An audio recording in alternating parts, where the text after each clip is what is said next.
it because he's at work. Yeah. But that he'll check it out when he can.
live.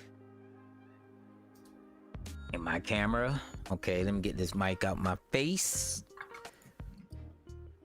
All right, guys. We are back. We are back with another episode of Rarely Typical Players. Today we have Grand Soul Story. Grand Soul Story. Nice. It is a commercial RPG maker game, guys. You guys already know about these commercial RPG maker games, man. Some of them are pretty good. Oh man, here we go. Here we go. Most or not. Quick synopsis. I can do the. I can do the synopsis, right? Go ahead. It's my So this was the game that I picked. I spent like 5 hours on last Friday or something trying to find a good game, and it was like every single game I tried was awful. And then I finally found this one, and it hooked me a little bit. So here's the synopsis of Grand Soul Story. The story. After narrowly escaping a violent insurrection in your country, you are thrust into the underworld of nearby DuPont, a crumbling city-state ruled by technocrats, competing drug cartels, and a mysterious cybernetic superpower called the Eye of God. Joined by a scrappy crew of smugglers, alchemists, and wanderers, you venture westward to Yerdan, a distant port city where your surviving family awaits you, hopefully. Features nonlinear, character-driven JRPG, exploring human connection, growth, and choice, multiple endings, handcrafted NPC interactions, and meaningful character development. Open quest structure, encouraging exploration in an immersive and interactive semi-open world. Our original score, comprising 2.5 hours of music, inspired by JRPG classics. Oh, and that's another thing. The guy who made this game is a composer. So the soundtrack is made by the developer, the whole soundtrack. Deep yet accessible turn-based combat with an old-school challenge, no random battles, which I love. 30 plus hours of content, Steam Deck compatible, and then AI generated content disclosure. The developers described AI content. Dolly was used in the creation of some of the enemy battle sprites, character portraits, parallax backgrounds, and in-game Polaroid pictures. All generated images were further modified by the developer. So there we go. That's the synopsis. Here we go. That's the synopsis. Grand Soul Story. Title screen analysis, guys. Title screen analysis. Grand Soul Story. I liked it. I said earlier, like I like the not only the title screen, but the like cover art on the Steam store page. I think really intriguing. It looks pretty unique. The art on the lower right hand corner with all the characters. Yeah, man, I got like Star Wars vibes from that. Yeah, for sure. Star Wars vibes with a little mix of Blade Runner and Cyberpunk, like when I'm playing a game. So it was cool. It's not like, I don't think it's super high tech though, but yeah. Yeah, there is technology, but it's not like all about the technology, you know. So. Mm-hmm. When I got out the title screen, the Grand Soul, you see a lot of people, you know, maybe, of course, they're going to be your main characters or the characters you could probably recruit in the game, but you know, I was getting a, you know, a different vibe. Like the guy in the white, for example, I thought he was a karate master or something. You know, maybe this is a monk character or whatnot. So Grand Soul. To be honest, if I didn't read the synopsis, I would not have an idea what this game is going to be about just by, you know, getting a hint from the title. You know, Grand Soul Story. Who freaking knows? Could be about a god, a deity, could be about, you know, something within yourself.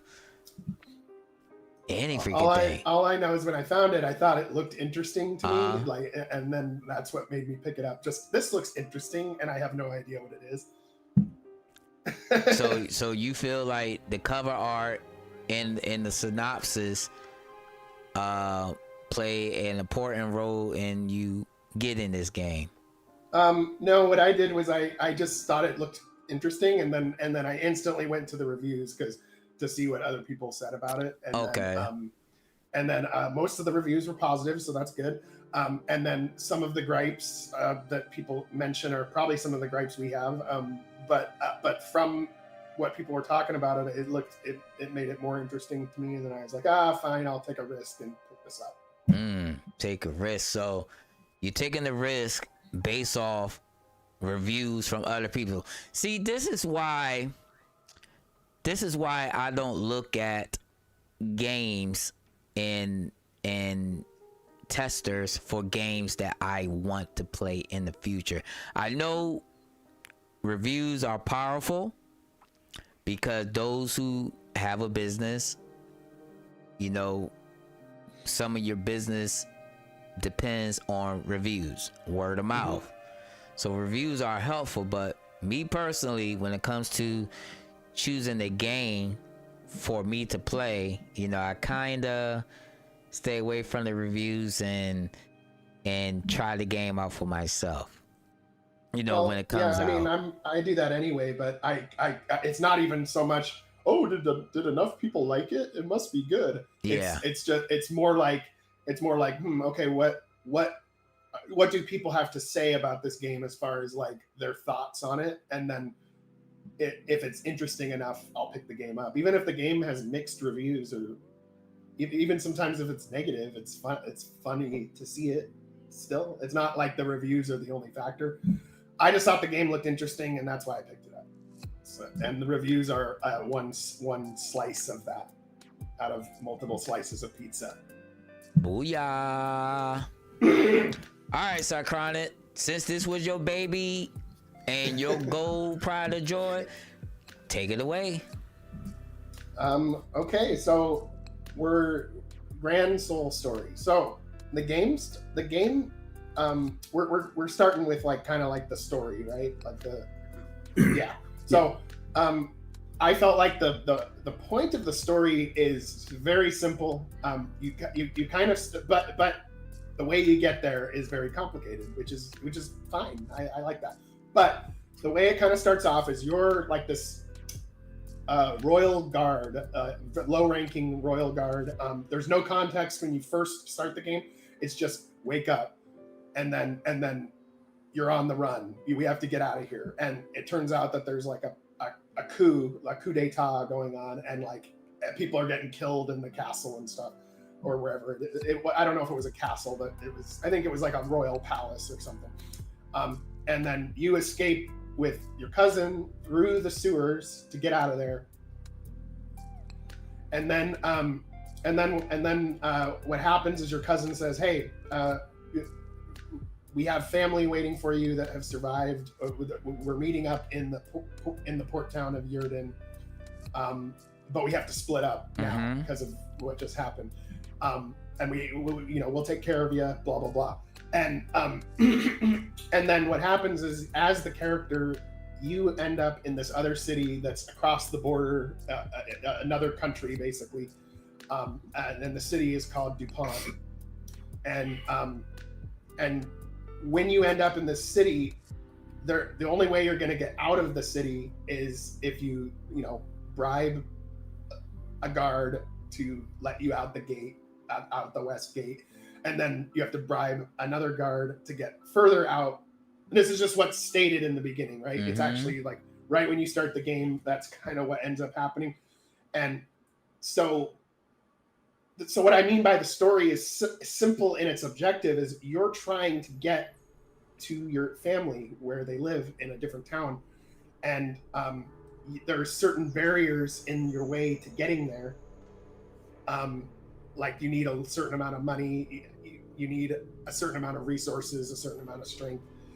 And the game is pretty open world, so you can do things. It's not super linear. You can do things really out of order. The city's pretty big, and there's lots of little side stories for and the side stories aren't just like fetch quests in a lot of cases. Sometimes there's some really good character development in them, and then that kind of fills in the characters that you're rolling with, and they all have they're all flawed characters, interesting in their own way. And basically you have to do a bunch of odd jobs, so to speak, to get the money to get out of there, and it takes a while. It's not like, hey, I can do this in 5 minutes. And so this was a game that, when it comes to the story, when it comes to like the setting, I felt like this game had a really good sense of place. So the city sort of felt real a little bit, like not really real because it's a 2D little RPG, but it felt like the city was alive, like people were living their lives, and there was various discord and problems in the society, and you're just one other guy trying to like get through life just like everyone else, and that's the vibe. And it's kind of a cyberpunk, like dystopia type situation, but not too dark. It's not the darkest it could be, but it can get a little dark sometimes. It deals with themes related to like addiction and like everyone else, other stuff that I thought was really neat. And I enjoyed it such that, you know, sometimes for these podcast games, you're obligated to play the game a certain amount of time to do the podcast, and then there's some that you're actually having fun. And I was having fun in this game. I thought it was interesting, I ended up playing like my video was 5.5 hours long. I seriously thought it was like I was still like 2 hours in or 3 hours in, and then I'm like, oh shit, it's been 5.5 hours. So that's a good sign in my opinion. I like the way it flowed. I like you could explore different options. In the gameplay arena, in this gameplay sphere, I have some gripes, but as far as like the flow, but mostly I liked it. But as far as like the flow of the story, I thought everything went together pretty well. It made sense, and this game does reward exploration. And I'm guessing that all three of us got slightly different things in our playthroughs. Yeah.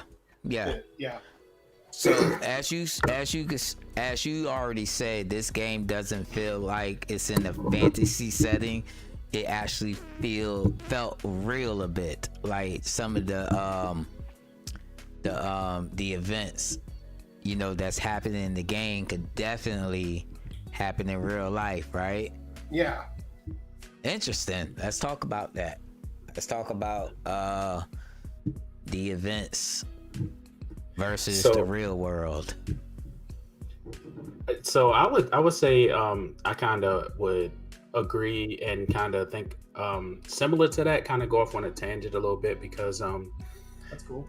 They're when you think about how the game opens up, it reminds me of another game that I've been playing called Unicorn Overlord. Where, if y'all played that, you know, you're trying to escape a coup. Your mom is getting attacked by, I guess, evil force that took over all of her previous members and stuff like that. But yeah, this one was like, it gave me those Unicorn Overlord vibes. You're escaping. I forgot. Yeah, I don't know if you said that was like your uncle or some relative, and he was telling cousin. you. Oh yeah, your cousin. Okay. He's telling you to go meet somebody so that you can, get to Yerdan, like a smuggler. Yeah, and you got to get smuggled out of that area. I don't know, the castle or something like that. But I liked. I don't know if we're getting into the gameplay, but that scene did a number of great things. It kind of filled me in of, the world. Like, okay, I got to get from one place to another, and he was telling me what these places were, telling me the scenario, telling me who the bad guys were, telling me like that I was, who I was and stuff like that. So I think that initial scene was very memorable. I think it was like very engaging, and I was able to kind of play the cutscene by leaving the castle.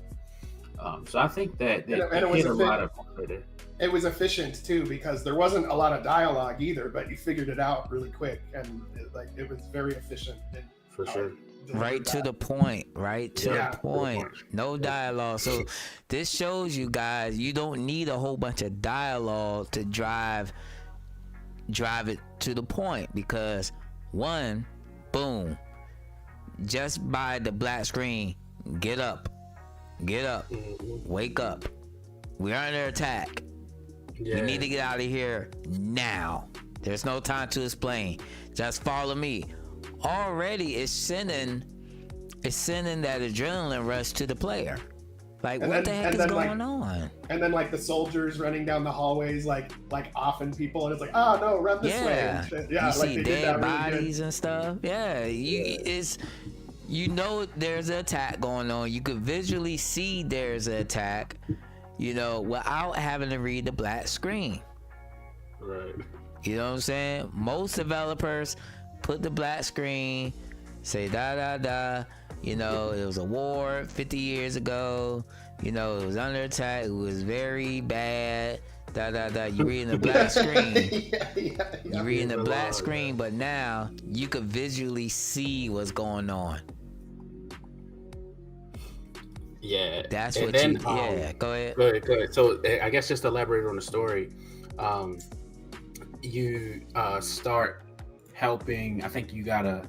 So one thing, man. All right. So I think that, which is really good about this game, by the way, the gameplay and the story, they're like married, because you get to have a lot of dialogue options, and then those choices allow you to learn more about the characters and stuff that you interact with. So yeah, I helped I asked the smuggler why she kept sniffling right after I got out, right? So I'm getting smuggled from one place into like the old town or whatever, and then I learned that I got to do some jobs in order to get some money to get to Yerdan, to get out of the city. You got to get out of the city. I think you got to get like a mess of money in order, like 70,000, whatever they call decas in their world.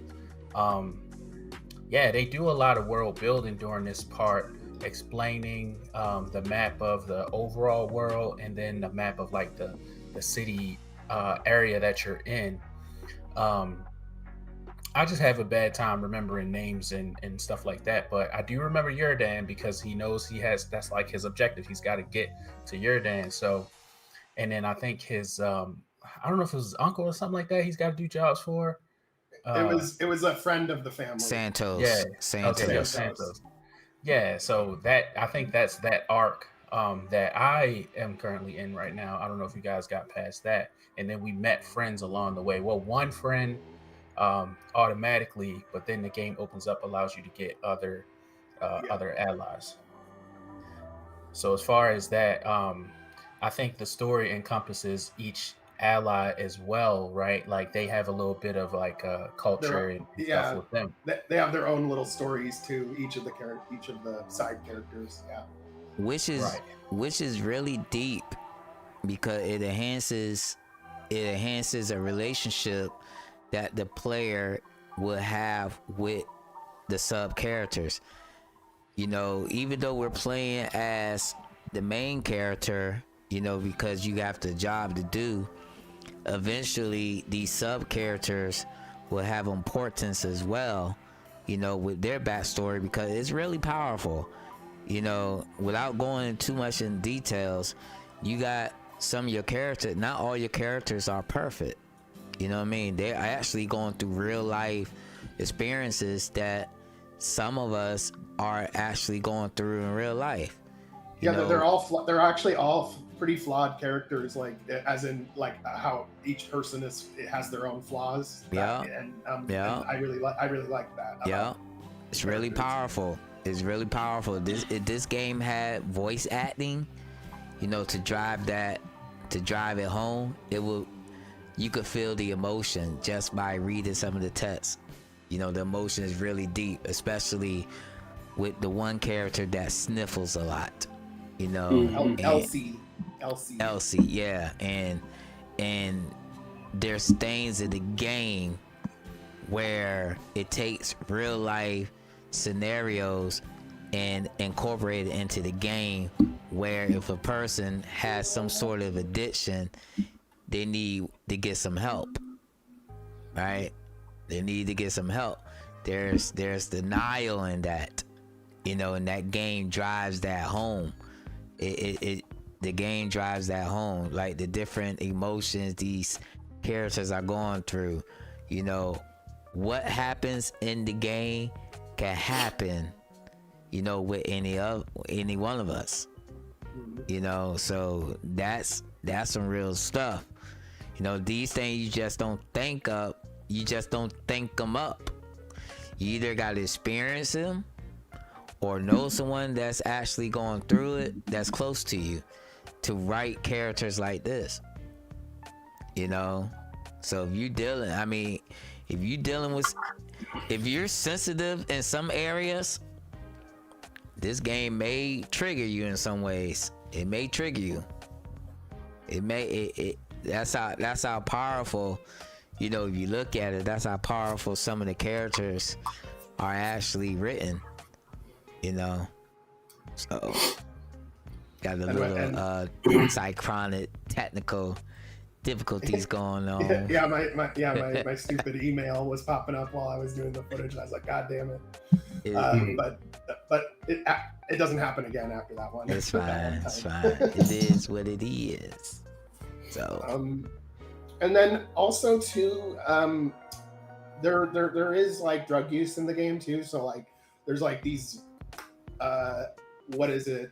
This gang or whatever, or this like syndicate that is making like more experimental drugs and stuff like that. And then I guess they like, he's like, hey, you want to try our latest supply? And he like splashes it on you. And then you go in, and then you go into like a psychedelic experience with your like remembering your family and stuff like that. Oh, so you tried it? Oh yeah, definitely. See, this is why I played the game. There's gonna be more of the gameplay, but you could play the game because you are actually the main character. Yeah.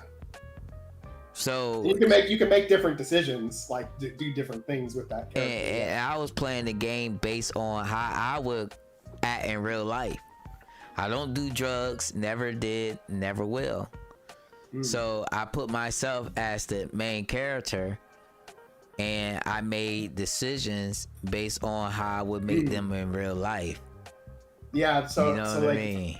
Yeah, and so for me, just for comparison, I've done lots of different drugs in the past. I don't anymore. I drink, I do weed, and that's pretty much all I do now. But for me, I played the game like I would normally play too, because for me, my mindset is like I just want to know. I've never been addicted to anything, but I just want to know what that's like. I just want to experience. I just don't know, and I'd like to find out, you know. And then once I've found out, once the experiment concludes, then I'm like done and whatever, and no desire to go back to it all the time. But it was interesting, and so in the game, I kind of had a similar mindset where it's like, yeah, I'll try this weird experimental drug and see what happens, and it was kind of funny. So. I think some of us been through that before, you know, curiosity. Yeah. So that's definitely. And when it's a video game, there's very little risk, right, to the player. So it's like, why not? Yeah. Very little risk. Go ahead. What y'all talking about is player agency, and we're praising this game for it having a considerable amount of agency for RPG. Yeah, right, where you can role play close to where your morals are, and close to what your interests are, and close to, like, you know, you can have fun trying or pushing the boundaries.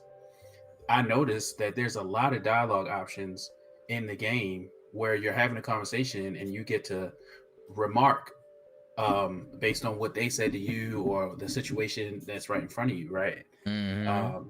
So I really admired that. So I was like, crazy thing about this game, I'm not going to try to rag on anybody else's game, but I spent so much time putting likes in the, like, literally every game I put, like, it's pros and cons or like likes and dislikes. That's how I like sort it out. A lot Mhm. of dislikes are like personal and they're basically like just criticisms, but so little dislikes. Like I kept putting so many likes on this game. So this is going to be one of those games where we kind of praise it a lot. Yeah, I mean, and I'm taking notes too because like this type, some of the stuff that's in this game is like I definitely want to uh uh Like replicate implementing some of yours, it. yeah. And yeah. So like they're not clone it or anything, but I mean like there's some like it just made me think about how I could do things a little differently. Yeah. And like in a good way. For sure. Yeah, I thought the game was educational in that way too. So like every game though should depending on the player, if you want to add agency, the best way is to say give your character a dialogue option, right? Mhm. That's it. I think every game, that's not really copying anything. That's just taking these effects like, oh yeah, I think it was a good idea to have, that type of parallax background in your game, or let me make sure I emphasize this in my game. Mhm. Believe me, if anybody wants to take ideas from this game, it's probably be a great option, right? Like a great game to be like, yeah, let me see what a retail game would probably, look like, right? Yeah. So for sure. So me personally though, I think that how do we want to express the story, right? Like let's jump into like the characters that we discover, Mhm. right? Because they have stories and they have like little scenes that go on when you discover them. Yeah. I probably played the least of the game. I'm a guess, right?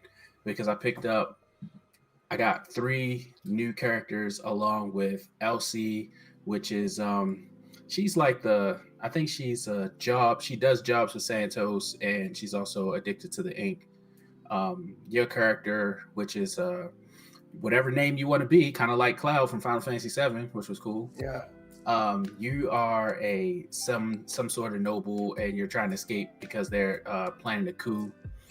And I picked up one guy. He was a fighter on the street named Billy, some young kid, and I picked him up too. Yeah, he ended up being cool, but he's got some setbacks as far as battle's concerned. I picked up DuPont, which was very interesting cutscene where his church that he, I guess, had some followers in. He explored the church, and then you can actually explore to find out like where his like little his religion is, and then you can go get into. I think there's like a story path you can adventure over there. Yeah, I did that one too. Yeah, I thought that was cool. Yeah, and then the last one was, I guess, based on the storyline. That was the guy with a hood as well, just like your character. His name is Hashim. Yeah, and I mean the art though, I ain't gonna lie, that art is on fire. The character art is amazing. So Hashim's story revolved around just doing a job, I think, for Santos, and I had to go and get some money from some thugs and then bring it back. And I think that's as far as I got. Didn't really get to learn too much about Hashim, but yep, that's where I got. How about you guys? Well, Hashim, I didn't really get. I played quite a bit with him, but he to me seemed a little underdeveloped compared to some of the other characters, as far as I could tell. He was just kind of there. He could do certain things, like he had the thief skills, so he could open up the locked boxes and stuff like that. I didn't end up using him in battle because I felt like Billy was stronger when I was using it was either him or Billy, and then the what's his face, Jack Dumande, the monk guy you were just talking about. I used him quite a bit because A, his story was kind of interesting, but B, like the actual in the gameplay wise, he had a different like stack of type of skills than the other characters did, so they really complemented each other in battle. That's why I like used him in battle. DuPont's a staple. Yeah, as far as right now. So yeah, I mean, I got to the part where I got the 20,000 decas to get out of the old city into the whatever the new city was or whatever. I think there's an old city and a new city. I think the first 20,000 gets you into the new city, and then the other 50,000 gets you out of the city entirely and on the airship or whatever. And so I got through that. I was basically just running through the tunnels that got me out of the old city after I got my 20,000. And I'm sure that I missed a lot. I'm sure there was a lot of quests that I missed. But like the way that I tend to play, and like this is just me, and especially when I'm doing if I'm just playing by myself, I'll meander a lot more. But if I'm doing it for like a podcast or something, and I only have a limited amount of time, my brain goes to like, okay, what's the objective? Okay, let's get there as quickly as possible. But if I was just playing this in my spare time, I would have meandered a lot more than I did. But I tried to stick to the point, and I got to that point after like 5.5 hours or so. Yeah. So how far did you get in the story? You got D7. D7 got further than all of us, I think. I mean, it's hard to tell because I think me and Cychronic was half and half. You know, I think we was basically like we played it a little differently, so we're experiencing two slightly different tracks. Yeah. The things he did, I noticed there was things he did, things I didn't do. You know, like the one level in the apartment complex where you go up the stairs. I didn't complete that. I didn't even do that one. You know, I went in there, got killed. Got beat up bad and said screw it because you know I wasn't strong, but I had every other character that you mentioned, Marlon, but I think I had Hank the dog, yeah. I had him, and I had another guy, and I don't know, I never ran into the character named Sullivan. No, I don't have. There's a character named Sullivan Tool. I never ran into him at all. Yeah, I ran into him, but I didn't get him as a playable character. And then I didn't get Daisy either. Daisy. What was Daisy? It's a DuPont armed artificial intelligence model Z, lost girl, interconnected with infinite power. Oh, it's a robot. I guess she looks like a normal girl, but her name's Daisy. No, I didn't get Daisy. Daisy's an acronym. I never got Daisy either, but I can say this. I know we're almost done with the story portion, you know, and hop into gameplay, but I can say this though. Each of the characters, you know, a lot of characters didn't really get the shine like they should. Yeah. But they got enough to like really understand. And yeah, to where they weren't like bland or whatever. You kind of were like, oh, okay, there's some character development here, but some of the characters not as much as some kind of have the spotlight on them a lot more than the others. Yeah. So. And I think Elsie had a lot. Yeah. Elsie had a lot because, you know, people is dealing with addiction for real. You know, and what's crazy about it, right? The way the main character is written, you know, he's kind of like, he's a silent protagonist, but you get to choose dialogue. He doesn't talk freely like the other character. So you make the choices because the developer wants you to drive the story. Mm-hmm. But this is the problem. This is the problem with some games. Trying to still keep it story and not gameplay. Maybe this just, maybe what I'm about to say should stay for gameplay. But going back to the characters give every day. I'ma name a few.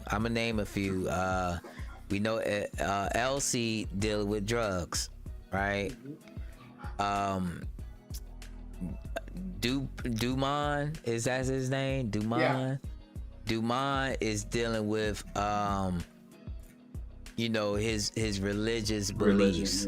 Mm-hmm. You know, being challenged and stuff like that. Yeah. And I'm gonna name one more, and the rest is history. And Billy is dealing with you know, loneliness and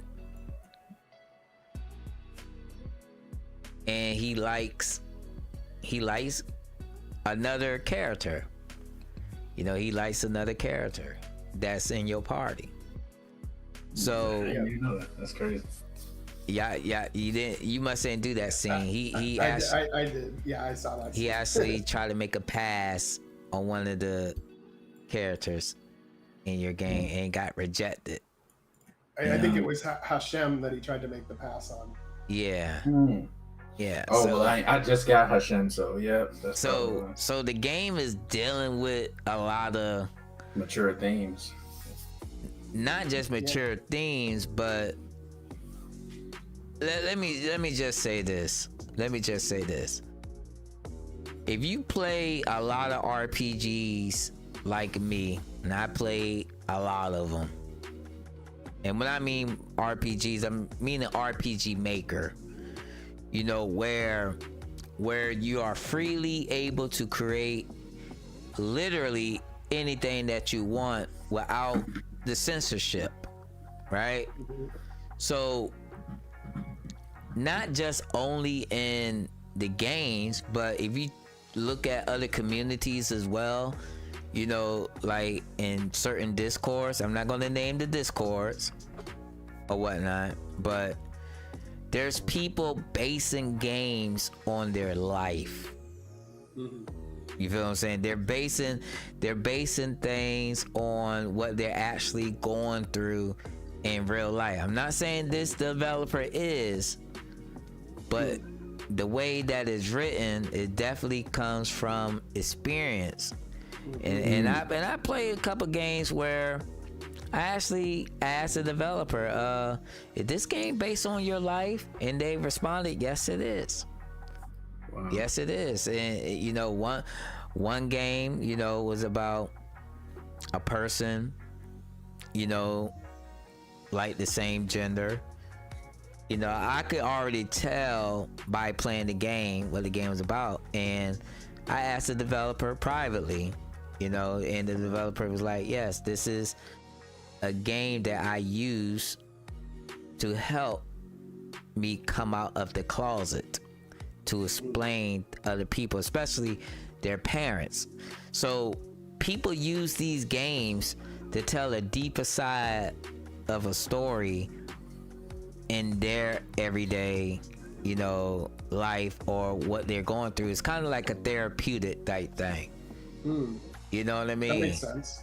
You know what I mean? Some people battle drug addiction and trying to explain how to defeat drug addiction by allowing the player who could be going through these different emotions that each of these characters is experiencing.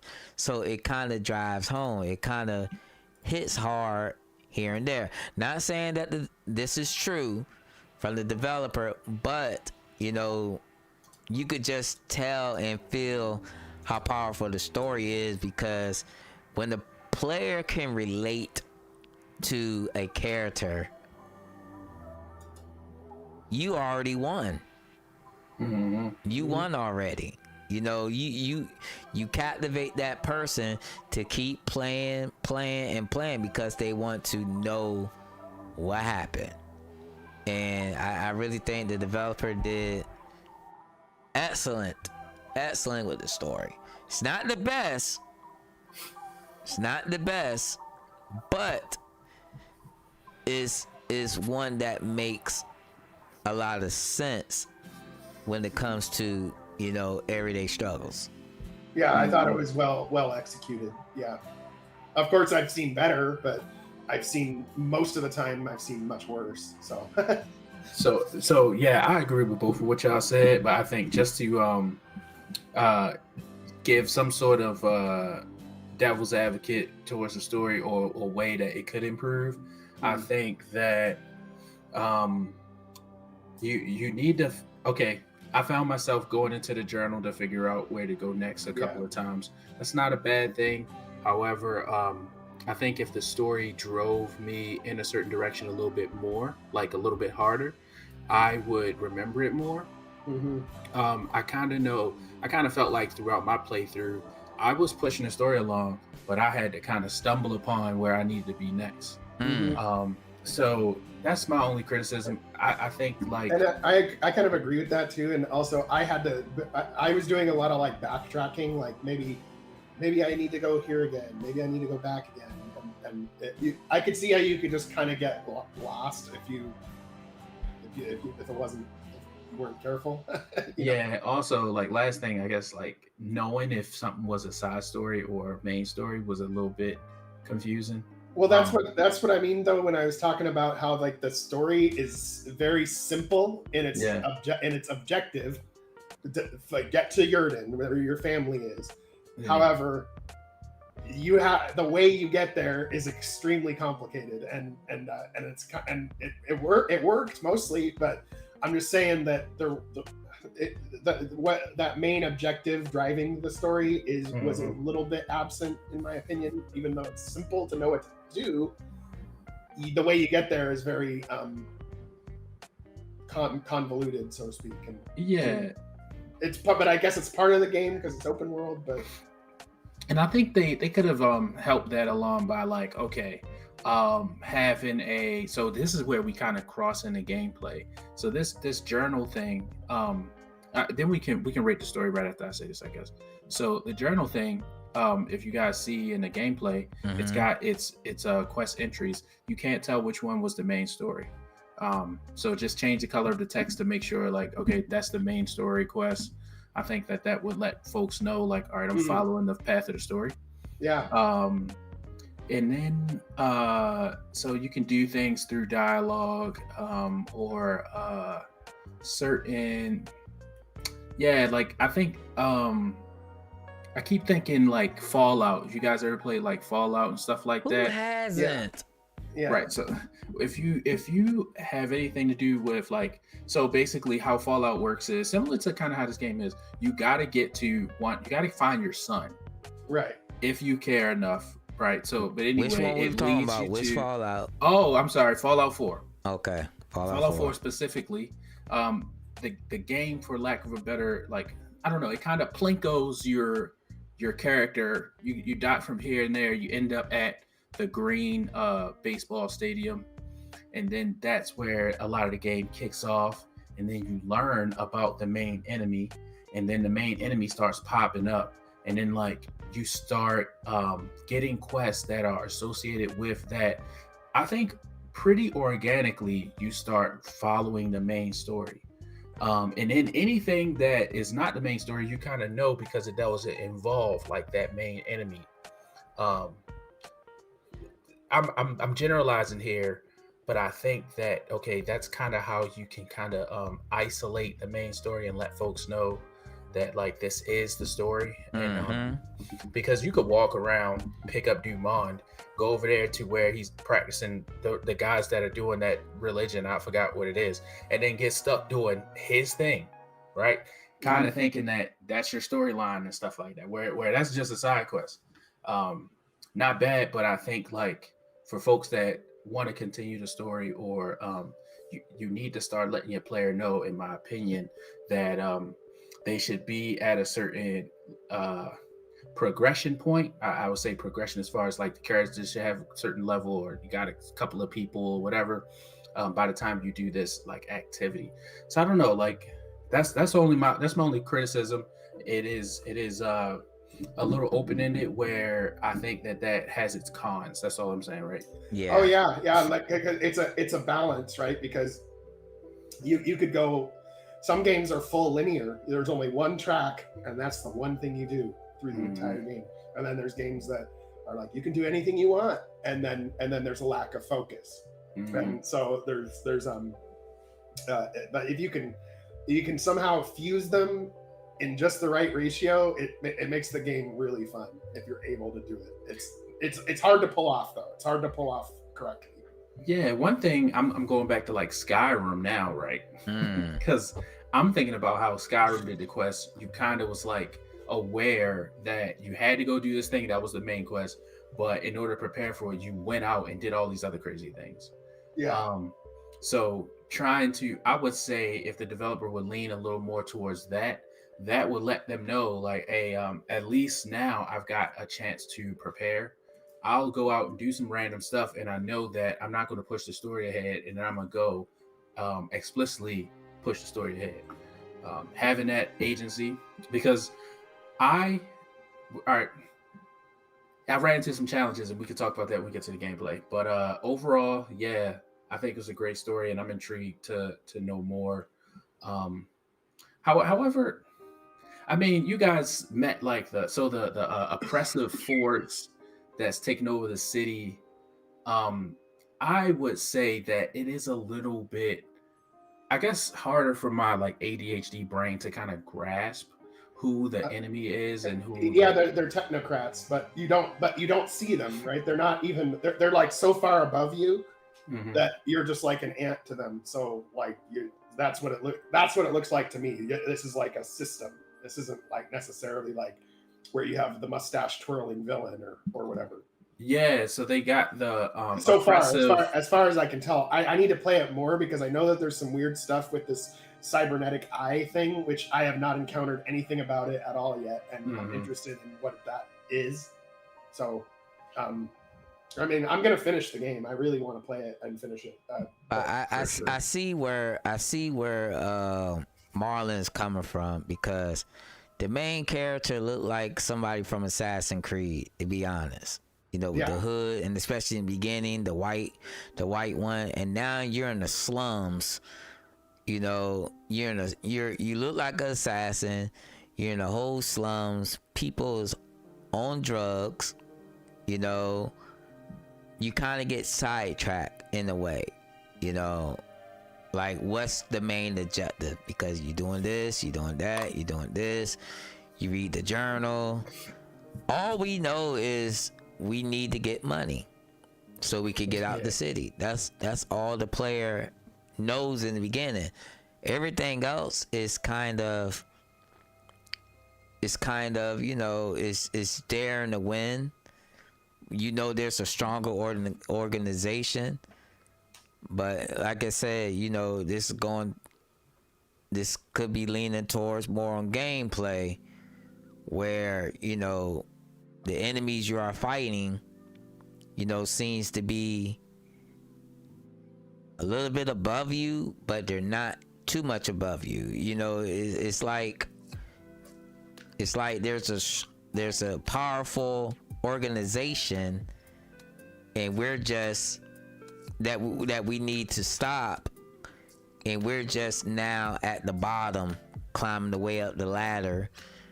You know, because we're in the slums, we gotta get out the slums. Then who knows where else we're gonna go and how the game is gonna, you know, unfold, because it might be sci-fi from then, you know, instead of fighting humans, fighting freaking robots and all that. So I mean, it's kind of weird, but right now I'm just focused on getting paid, getting the heck out of there so I can move on.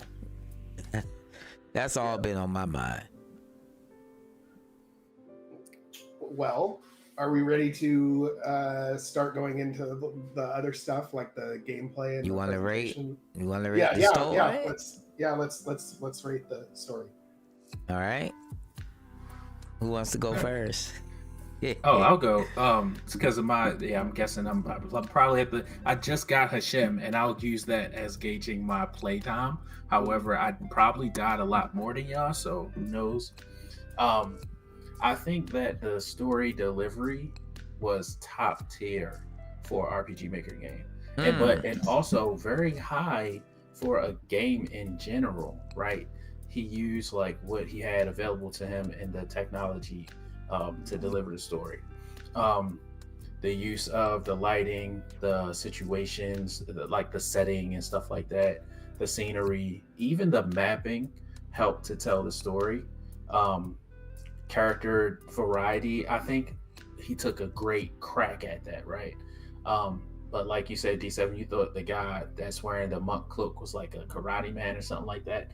So, and then these guys, these characters could be AI generated. We don't know, but I think that the developer was good enough to like take a look at all the characters and say, here's a variety, right? Mhm.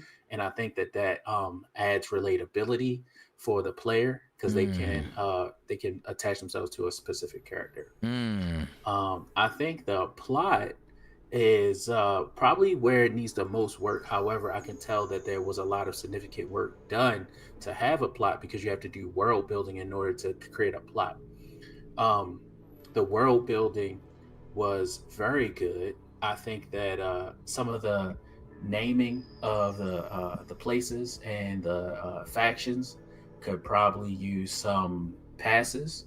I'm being really critical here. I'm not perfect at figuring this all out, but I just think that um, I don't know. Maybe he did really give this story to somebody else and let them kind of critique it, but that's all. That's my only gripe about that. But I think that hey, you had to have a certain faction and then describe what's going on, what their involvement in the world is. Those thugs. You have to really, as far as the world building is, you have to think about what they're doing in the world and how they impact the world. The civilians, and then also the individual people, the characters that you're playing with. All of that, I think, is what delivers a pretty good story that kind of sucks you in. You know, I was taken aback when I found out that Elsie was addicted to the ink. Right, I was like, man, I hope that I can help her. She was actually addicted to the stims, the stimulant. The ink is like the equivalent of opioids, and stim is the equivalent of like uppers or hard giants. Yeah, so she was into the stim because she was snorting the stim, and that's why. And that is basically right now you're explaining my last criticism, which is the world like elements being a little bit layered where you can't really you can't build a certain focus of interest, right? And I explained it differently when I explained it at first, where like you're going around doing quests and you can't tell if it's the main quest or not. I'm picking up ink, and I thought that was the main drug of the game, right? Like in Cyberpunk, they simplify it, and I think there's probably a bunch of different drugs, but when you're I think there's like one main drug that you like kind of like know. I can't remember off the top of my head. In the game, there's actually a couple scenes where they talk about two drug epidemics. There's two different epidemics. One was the ink, one was the stimula. Right. So I probably went through that too, and that's where I just think like my inability to grasp that kind of just was it might be a lot for a character. For a player. That's my criticism, right? Like to grasp all of these topics and stuff, it might be a lot because sometimes I can't tell. There's options where I can side with with a gang, or I can fight the gang. I remember being like in a cavern, and I could side with the guy that was part of. I can't remember, or I could kill the guy, right? So I think that you don't want to overwhelm your player with so many elements where they can't really tell if they're making a good decision or bad decision.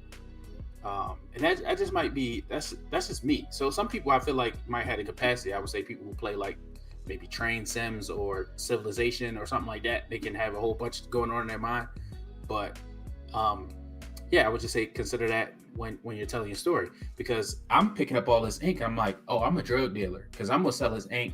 And I had one piece of stimulant in my inventory. I didn't know that it was like I didn't even know it was bad. I guess I forgot. I think stimulant revives you, if I'm not mistaken. No, it's like that green. The stimulant gives you the SP and AP, and I know that for a fact because I had to and hurts you hurts your HP. Yep, like minus 50 HP. Yeah, I had to give that to DuPont a couple of times, but I guess I just didn't realize it was bad. But I guess that's how I get addicted to stimulus. Like, long story short, I think that they did it really well. You could tell so much effort was put into the story. I give it an 8. That's what I was gonna give it to. 8. 8. The game did suck me in. I was having a lot of fun. I liked the open world aspect. I thought that the plot was almost oversimplified, but the journey to getting there, it was pretty fun. And there was a lot of good and there was some really good character development in this game too. It felt like a real place. I wanted to explore to find out what was in that house or in that room or whatever, because there was always something. I loved the jumping mechanics, like jumping around and stuff. But story wise, I would give it an 8 as well. It was pretty good. I liked it. An 8. An 8 is good.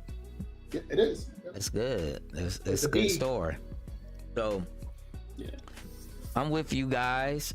I think the story, like I said, it tells more than what the developer, intends.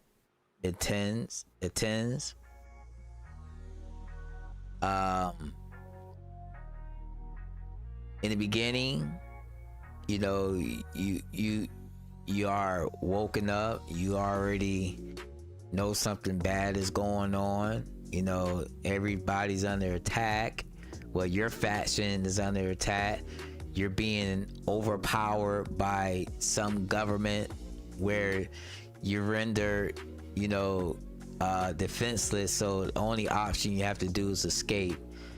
And now you are amongst the lowest of the lowest. You are amongst petty thieves, drug dealers, addicts, hustlers. You're in the slums, and you have a fake ID, fake everything. You got security robots. So this clearly is telling you that there is a higher power, a more powerful organization that's dealing with science, and you're in the slums, stuck. There's no way out except to come up with a craft, hustle, and survive. Even with the dialogue and some of the art you see in the game indicates that everyone is poor. There's not a rich man in sight except one area. One area just look nice, the rest of them looks bad. You know what I mean? Also, something I forgot to mention, I'm sorry, I don't mean to interrupt you, but that Levexis brought up the point, and I noticed this too when I was playing, but the graphics are actually a lot of RTP graphics in this, an older RTP too, from XP and VX Ace days. And it was presented very well. Like it didn't feel like it was using a lot of RTP, even though it was. They did it in a nice package like that. And too. I think the reason why is because this RTP looks way better than MV RTP. Yeah, I agree. I totally agree. Yeah. It's actually pixelated and not HD, where it just looks, and it looks like there's more options. Better tile set. Period. It's a better tile set. It looks better. Well, it's like the newer stuff looks like, I don't know how to describe it. It like cartoony. It looks more plasticky, more like cheap action figure vibe rather than like I don't know. I really like games that have pixel art, like the not too pixely, but like where I really like that style. I just graphically really like it. So he probably took the tile set, edited it, because he said he noticed some MZ tile set as well. So Yeah, and this game is made in MZ, by the way. yeah. So it's So- made in the most recent engine. Yeah. So he did a great job though, but overall, I think the story is very entertaining. I like the dialogue that you have with the others. The other NPCs, not the main ones. Like each NPC, have something to say, whether it's good or bad, whether they're addicted or just a thief. Like you could just feel the atmosphere that, yeah, the settings feels right, the characters feels right, everything feels right. So I give this story a 8.5. I give it 8.5. Cool. For sure. Hey, okay. Well, I'm curious, right? And I don't know if other guys would be curious, but like, what would make it a 10 for y'all? I'm just curious, like, real quick. What makes it a 10 for me is if I have never seen anything like this before and I'm blown away. Okay. I mean, you don't really see much of this in RPG Maker, but what would it gave? That's what a 10 would look like for me. What would it gave me a 10 is, me personally, I felt like the choices should be permanent. You know what I mean? Because there's some NPCs you talk to, you could pick the dialogue over and over. This game should do well with some type of system, like a charisma system or something, or a faction relation system, where your choices matter. Yeah. Because you could go talk to somebody, say something and just go back and change it again, where it didn't really matter unless it's not part of the main story, the main event. But yeah, permanent selections and decisions and actions would have gave me a 10 because it's more immersive then. Got it. Okay. And I think what it gave me a 10 is if so a couple of things. One thing is if you ever play Final Fantasy 14, 15, 16, right? And how this is like, I never gave a Final Fantasy game a 10 in my book. Like I never thought that the story was like out of this world crazy. Which ones were good? I think 15 was actually good. 12 was good. 10 was good. 10 is probably the best, competing with 7 to me. Didn't play 6, so I can't rate that. 9 is okay. Yeah. I really liked the original 7. I haven't played the remake yet, but the for me it was like I really resonated with the setting of that game, like especially in the beginning where you got this really like society that's past its prime, and but there's technology and there's like the corporate, like basically like the corporation took over and controls everything. Yeah, and then just the way, and then the materia, being like an actual like technological device instead of just the magic comes from me, like that. So like it just made more sense to me as a story. I just thought it like was cooler than the. But again, I liked some of the older Final Fantasies. I haven't really gotten into any of the newer ones, but yeah, I like the original 7 the most out of all of them. And tactics. I fucking love tactics as well. Yeah, tactics is up there too. Yeah, that story is a 10. Let me tell you what almost made me cry.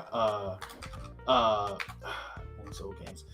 We got the developer here. Yeah. I was just replying to the developer. Let me see.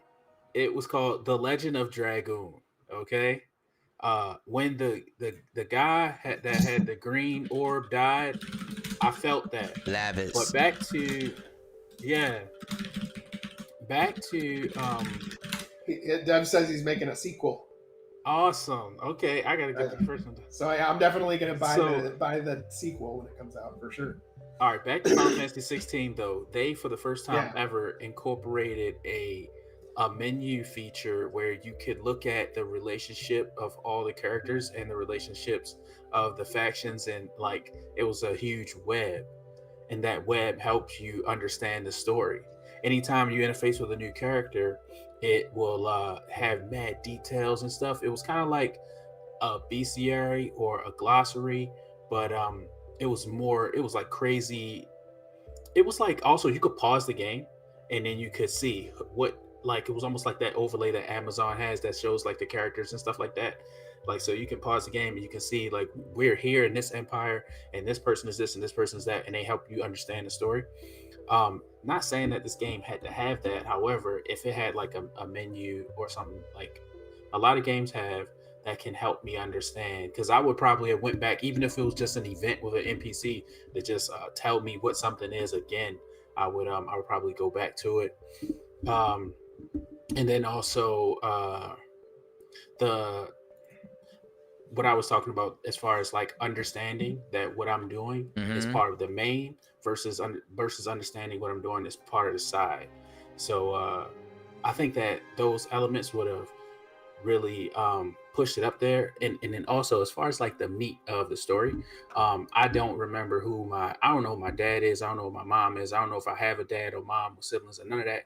So I guess understanding more of that, the main character I'm playing with, and my like why are we getting attacked, and I kind of forgot. So I guess like really trying to drive that home so I can understand more. It seems like it. I don't know about you, but it seemed like to me it was intentionally ambiguous. Mm-hmm. That part. Oh, okay. As far as I could tell, like. Well, yeah, for sure. And I didn't play the whole game either, so I can't say for sure. But It's like it's almost like you're experiencing the world, but nothing's really like explained to you like straight up, like which is fine. I'm just saying I think that was maybe intentional to keep it a little ambiguous, but I don't know, maybe not. But yeah, that's my 2 cents, right? So yeah. So 8.5 from me, 8 from Cychronic, and an 8 from Marlon for the story. Mm-hmm. All right, gameplay, baby, gameplay. Yeah. Wow. This is the important part. This is the meat and potatoes. You know, are we still gonna keep playing your game? Is your game fun? Is your game freaking boring? Other than the story, like what else can you do? I'm going to start because y'all guys be starting first. I'm going to start.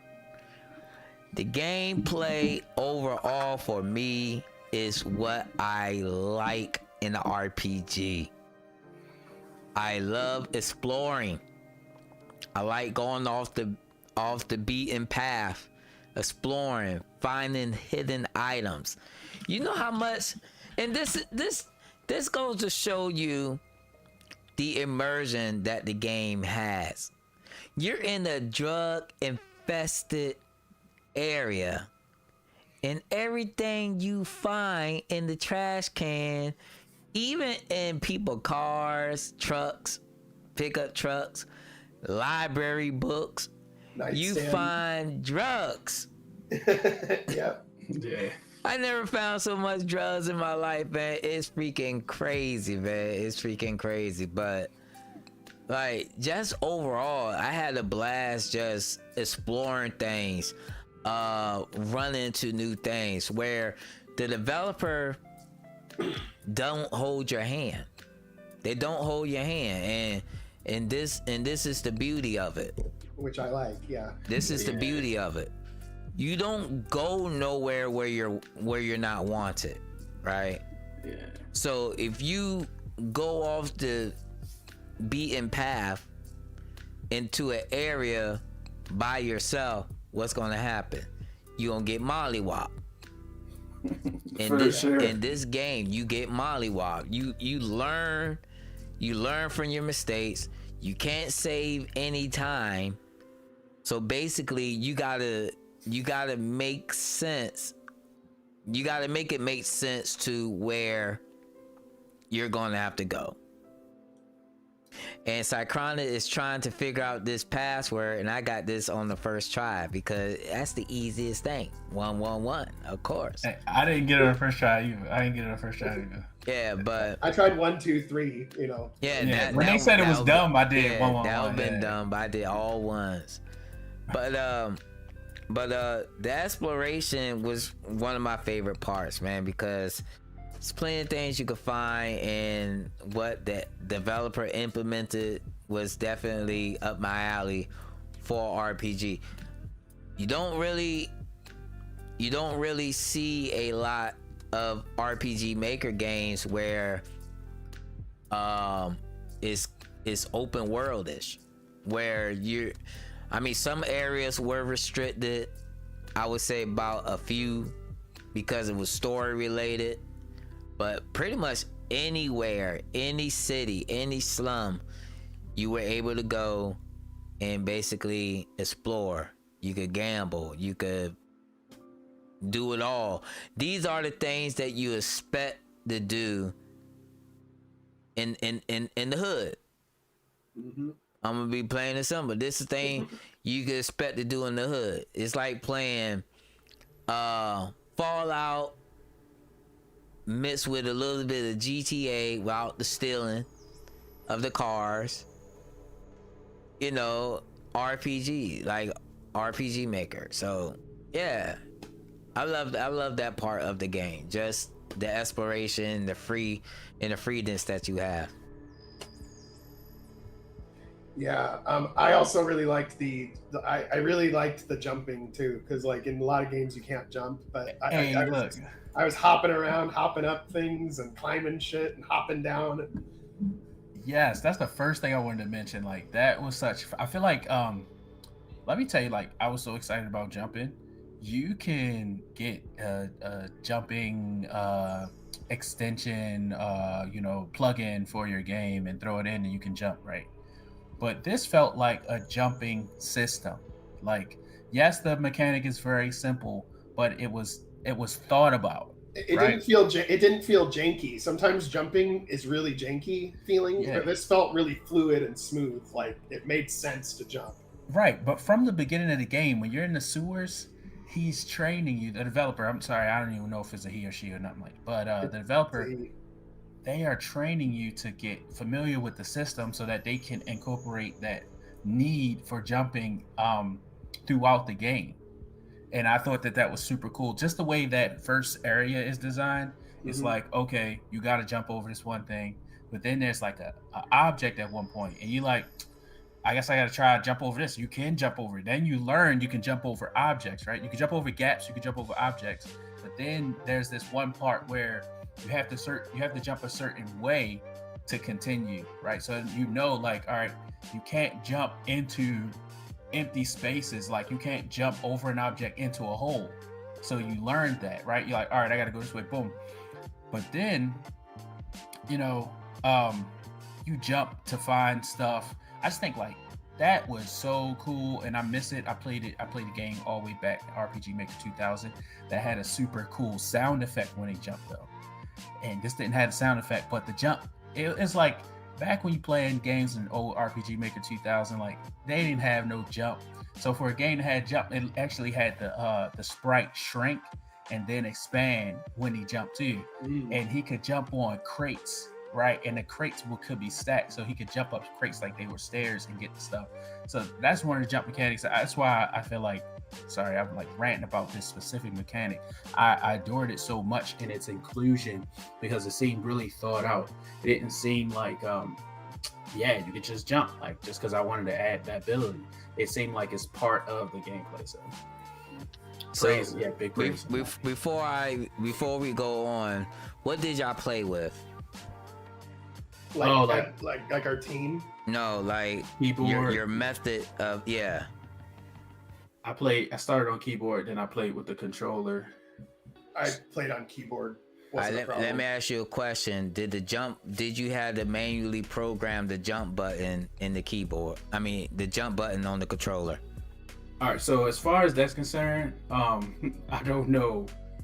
I didn't know what I was doing. So I pressed whatever was working on my controller.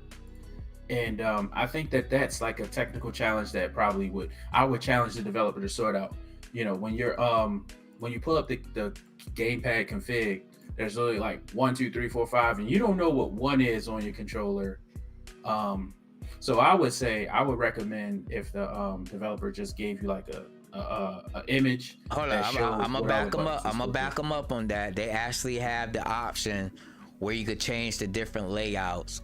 So you could have your controller have the switch buttons, the Xbox buttons with the layout, but on the bottom it has the key where you coincide, you know, the layout to the keyboard. So they did have that squared away.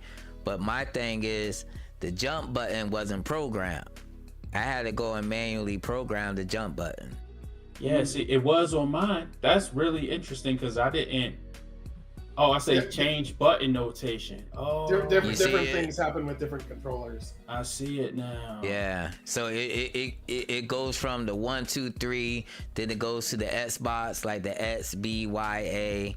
You know, make it more simplified. But the R2, I think it was R2 or L2, which was explained in the tutorial. It didn't work with my controller. I had to actually go in there and configure it manually for it could work. Oh, for sure. Yep. Dang. So that like this is the best that I've seen.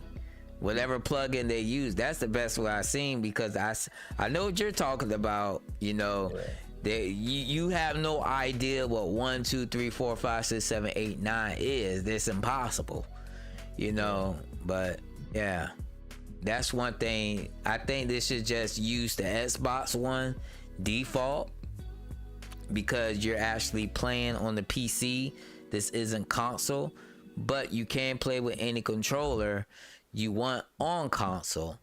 So you got to make it more simplified for your player.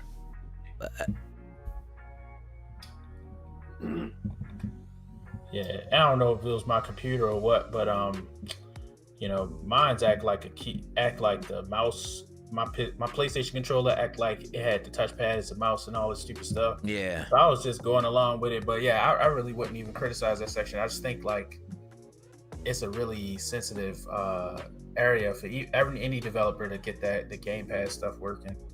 Yeah. I played it, it worked, but which it can make your game unplayable, because some people feel like, oh, I shouldn't have to configure this. It should be already ready for me to play.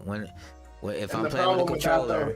The problem with that though is there's just lots of testing to do, because what you literally have to do to rule it out is you literally have to buy like 10 different controllers that are totally different, and then be like, well, what happens when I plug this one in? What happens when I plug this one in? And eventually you could test it to get it. So like what I'm saying is, like, as a developer myself, I had a controller and I tested it and it worked, and it was an Xbox controller. And then somebody else played my game and they were like, my controller doesn't work at all. And then it turns out it's a different brand, different whatever, and it didn't work. And then I didn't know why. So it's like, if I had that controller, I could test it, but am I going to go out and buy 10 different controllers to test all 10 different ones? As you a developer, you have to. You might have to, yeah. That's luckily I was able to borrow a friend's Steam Deck to test Steam Deck, and it was like a pretty simple fix, but I had to take my friend's Steam Deck for a day or two to like. I don't think these developers I don't think they just figure their game is compatible with a Steam Deck, because maybe Steam may have a program that says, okay, your game is compatible with a Steam Deck and whatnot. I don't think most of these developers actually have a Steam Deck. You know, it could just be whatever. You know what I mean? They're getting more players, and next thing you know, it ain't compatible with the Steam Deck. Yeah, that's interesting. Ain't no Steam Deck emulator out there or nothing, you know what I'm saying? I mean, you don't really need one, because it's just a handheld PC. Yeah, it's a handheld PC running Linux, basically. But my Nintendo Switch, which has you could stream Steam games on there. It plays it fine. Okay. You know, you could put this what is it? You could stream Steam to there, and the button layout is fine. You don't have to configure anything with most games. Yeah, and also too with the Steam Deck, like I just figured it out after like a day or two of having it, because I was like, oh, okay. It turned out that the reason why my game didn't work was because the NWJS Linux version I was just using what came with the engine, and that doesn't work. So I had to just get the version from the web, the latest version, and then make a web deployment of my game and throw it in the right folder, and then it worked fine. But like, you just having it to test it is useful, I guess. So maybe you do need the Steam Deck to work, or that workaround you had to do. Yeah, I just had to like play with it and figure it out, because if you don't have it and you don't know what the issue is, it's like, oh, did I fix it? Oh, I don't know, because I have to wait. You don't got one.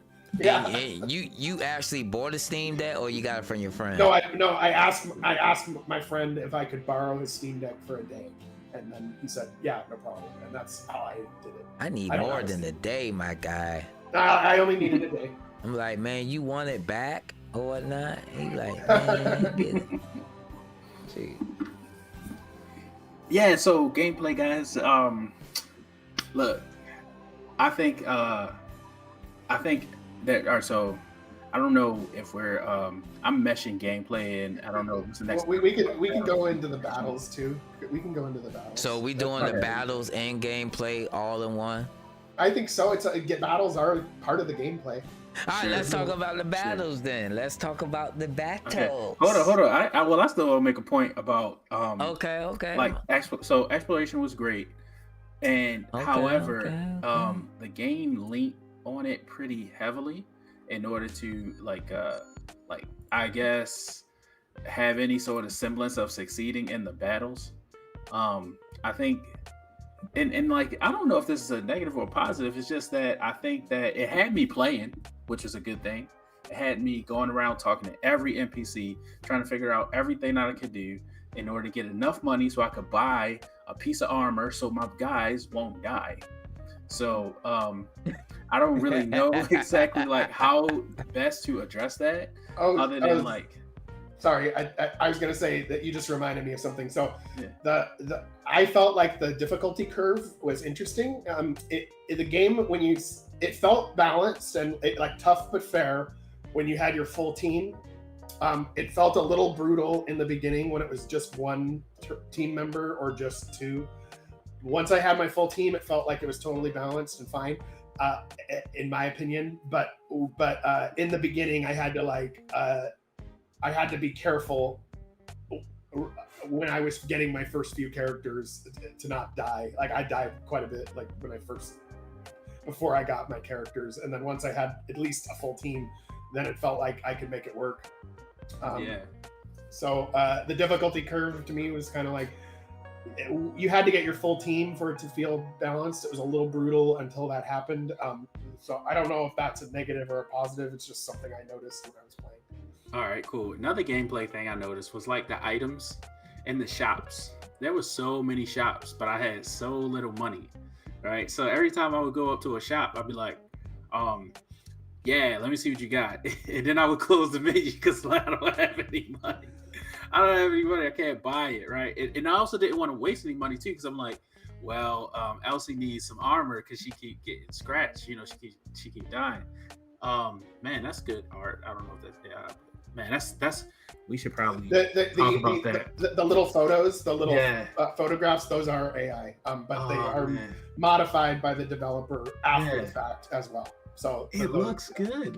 It looks good, and it looks consistent too. So like the style of the different pictures looks like the same art style and stuff. So like they did a good job with that. It doesn't. To me, it doesn't matter that it's AI if it looks good and it works. In a way, you still gotta give them that props. Like this.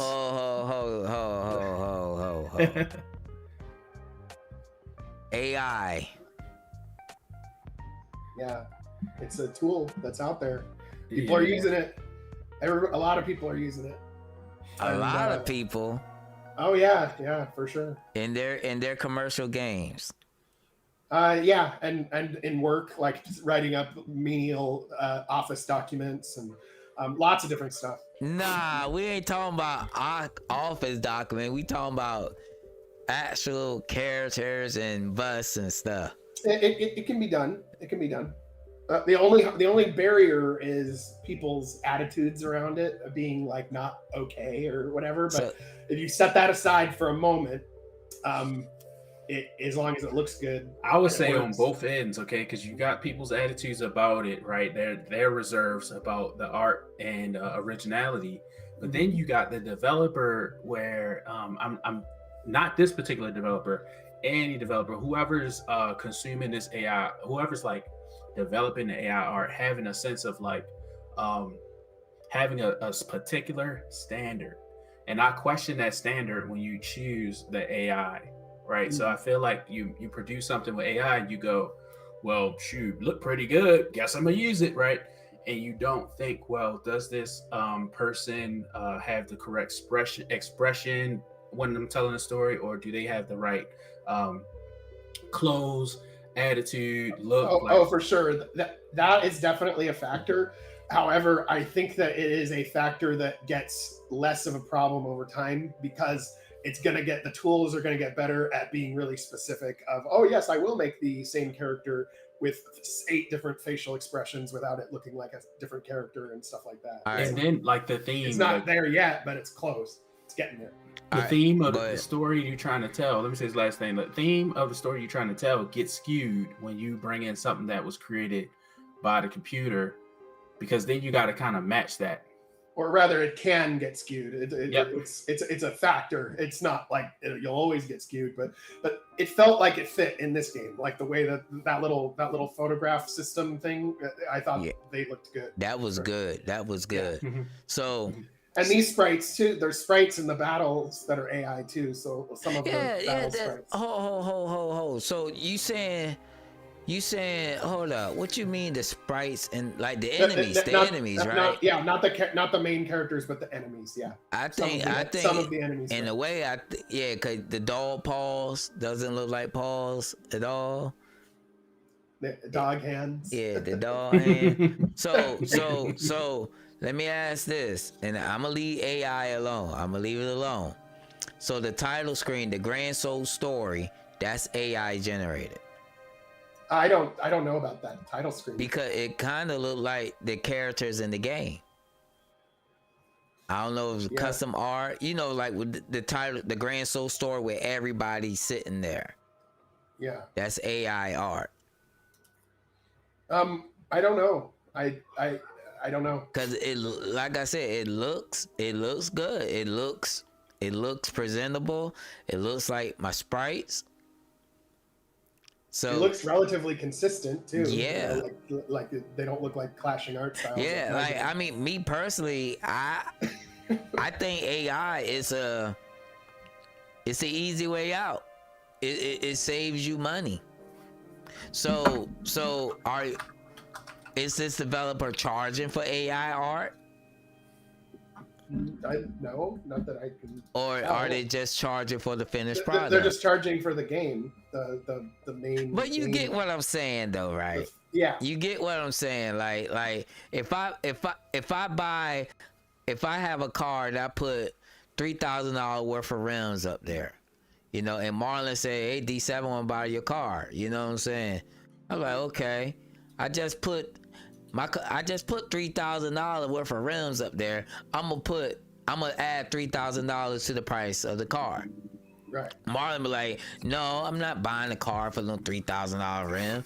You might well take the rims off and just sell me the car itself. See, certain things you just don't tack on the price. It's just one complete price. Oh yeah. You see what I'm saying? I didn't get the impression that the AI art was tacking on extra to the price. I didn't get that. It can though. Like some people may do that and pass it off of theirs. But just full disclosure, which is allowed. It is allowed. So it's full disclosure. So the developer didn't do nothing shady or anything like that, to be honest. And and people is aware of it. So it may not be a bad thing to certain gamers. Yeah, to be honest. It doesn't. To me, the AI art doesn't bother me whatsoever. We know to you. Unless it looks bad, unless it like looks really janky and doesn't look right. Yeah. So I think some of the AI art sometimes looks better than some of the packs that people buy, and but again, there's many different views on it. I understand that, and also I'm on the opposite end of what you just said about charging more for the AI stuff. I give it out for free, so like I just think of myself as curating AI art, and then I give it out for free. If you like it, go for it. Gotcha. Just want to get that explanation out to the people that's watching, because they're gonna be like they're gonna look at it, oh, like this guy right here, it's $14.99. This ain't right, you know what I'm saying? But are you buying? Is that part of the package, or you just buying spend the $14.99 for the experience? That's what you need to focus on as a it's consumer. Paying $14.99 for the experience or the package, because the game is the full package. Yeah. There's things in the package, and some of it is hand done, some of it is from asset packs, some of it is AI, and then is that package, $14.99 or $9.99. In all fairness, you can charge what you want. It could be original sketch, and this is what another developer did. They actually drew their own art, uploaded the AI, and AI basically made it better. And they used that. So this could be a case. This could be the case. It could be original art. The developer may not know how to draw really good, but they drew like a framework, detail, and AI just perfected it tons of better. And that's kind of where I stand with it, right? Like I explained.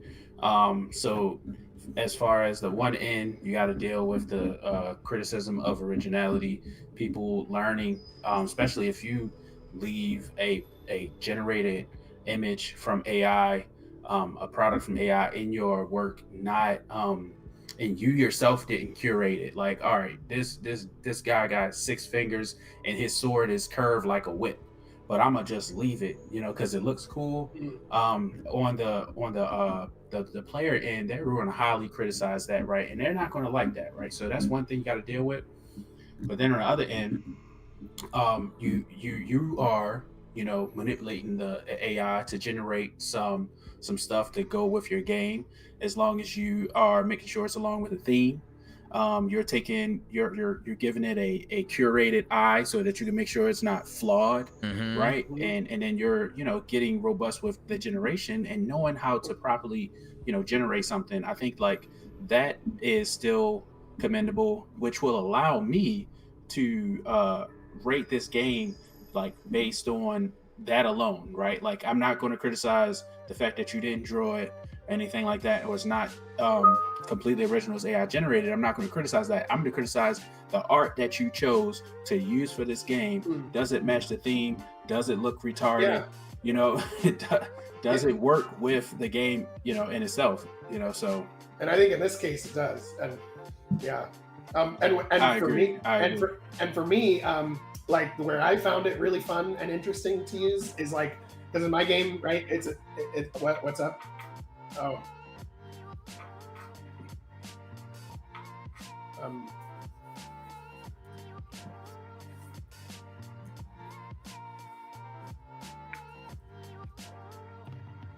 Oh. Okay. So, oh, it's still going.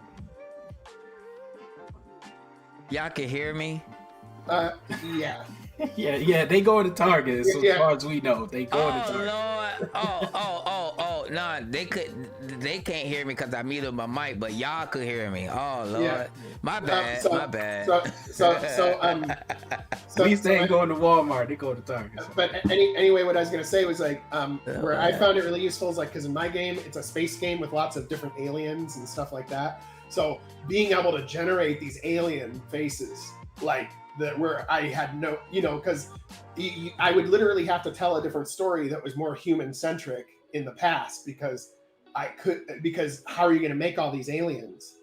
But now I can make I can get the aliens made, and they can look different from each other because they're different species on different planets with different lighting conditions, and you never know, right? So that is a positive way to look at the AI, Yeah, but it's not without its flaws, right? So it's a mixed bag, but I find it useful. And then programming, especially, let's get the art part out of the way. Fucking programming, being able to make straight up custom ass plugins with it it's that to me is a huge eye opener where I'm like, whoa, the world is so much. There's so many more possibilities than there ever were before. Like as far as programming goes, if you're not a programmer and you need to do programming stuff, it can be done. And yeah, I sent you my video. I mean, it probably looks pretty chaotic to look at it, but I'm just slopping code in, slopping code out, and then at the end I have a chess plugin, right? Yeah. So, all right, let's give this developer like the his time on the podcast, because I don't know if we have a topic about that coming up in the future. It is one of the discussion topics we've talked about, and I think it deserves its own episode and everything like that. But we're good. But let me tell you, I think that I want to praise this game for taking the gameplay elements that it wanted to use and creating like a cohesive work that doesn't feel like anything is extra or tacked on. So I definitely noticed that. What do you guys think? One thing I think they could improve is the boost mechanic. I think the only person that got the boost mechanic correct and really made the difference was Tron's game. You know what I mean? Because it felt like the boost mechanic ain't did jack in this game. Oh, it did. It did a teeny bit, guys. No, you needed to do it 3 times in a row, and then it was like pretty significant. 3 was the max that you can do. Well, I know, but I didn't feel anything when I did just one boost, very little, but when I did 3, I noticed it. But I did a 3 boost, took off 207. I did a regular attack, took off 197. But let me I guess let me ask a couple questions about the boost system, because I was kind of new to this, but I also played something similar to that in the Switch game Octopath Traveler 2, right? I only played a little bit of the 2. So I noticed in Octopath Traveler 2, if you attack with the damage type that is the weakness, you do take down the shield. However, if you boost it, then you would take, like if you boost it 2, you would take it down 2. Based on how many times you got to boost it, correct? Exactly, right. So I didn't see that happening here. This game, yeah. Also, I didn't know if boost would work for defense, right? So if you boost and then you guard, I thought, I couldn't tell. I didn't get to experiment enough because my guys was dropping like flies, honestly. But yeah, so I think if it was a criticism or suggestion, that let me know how to use my boost well or effectively in some shape, form, or fashion. I don't care if it's an NPC that you walk up to and just say, it worked for defense. I don't know. See, boost is supposed to enhance the attack or ability. You know what I mean? Like a standard heal may heal 10%. A boosted may add 5% per boost. Oh, okay. See, in this game, I think boost only applies towards weakness, because there's no shielded enemies except that one robot that catches you, and he got a whole bunch of shield, and you can't beat him anyways. You know, you can't beat him anyways. But the boost, I felt like the boost mechanic was a bit sloppy and didn't work as intended, because I was doing boosts for everything and I didn't really notice not much of a difference in that, which could turn the tides of the combat, but it didn't, you know what I mean? So I just eventually stopped boosting unless I know what the enemy was weak against and whatnot. So maybe the developer, thought it may only work towards the weaker enemies, but don't really see much of a difference, to be honest. You just do it just to do it. Yeah, I was hoping that boost would be like some sort of clutch mechanic. Like I could lean on boost when my guys were at their lowest or like really trying to clutch a fight that was tough. If I had a lot of, turns saved up, I could try to do some sort of burst damage or something like that. But yeah, it didn't seem to be the case. Okay. But I think that it was amusing to play.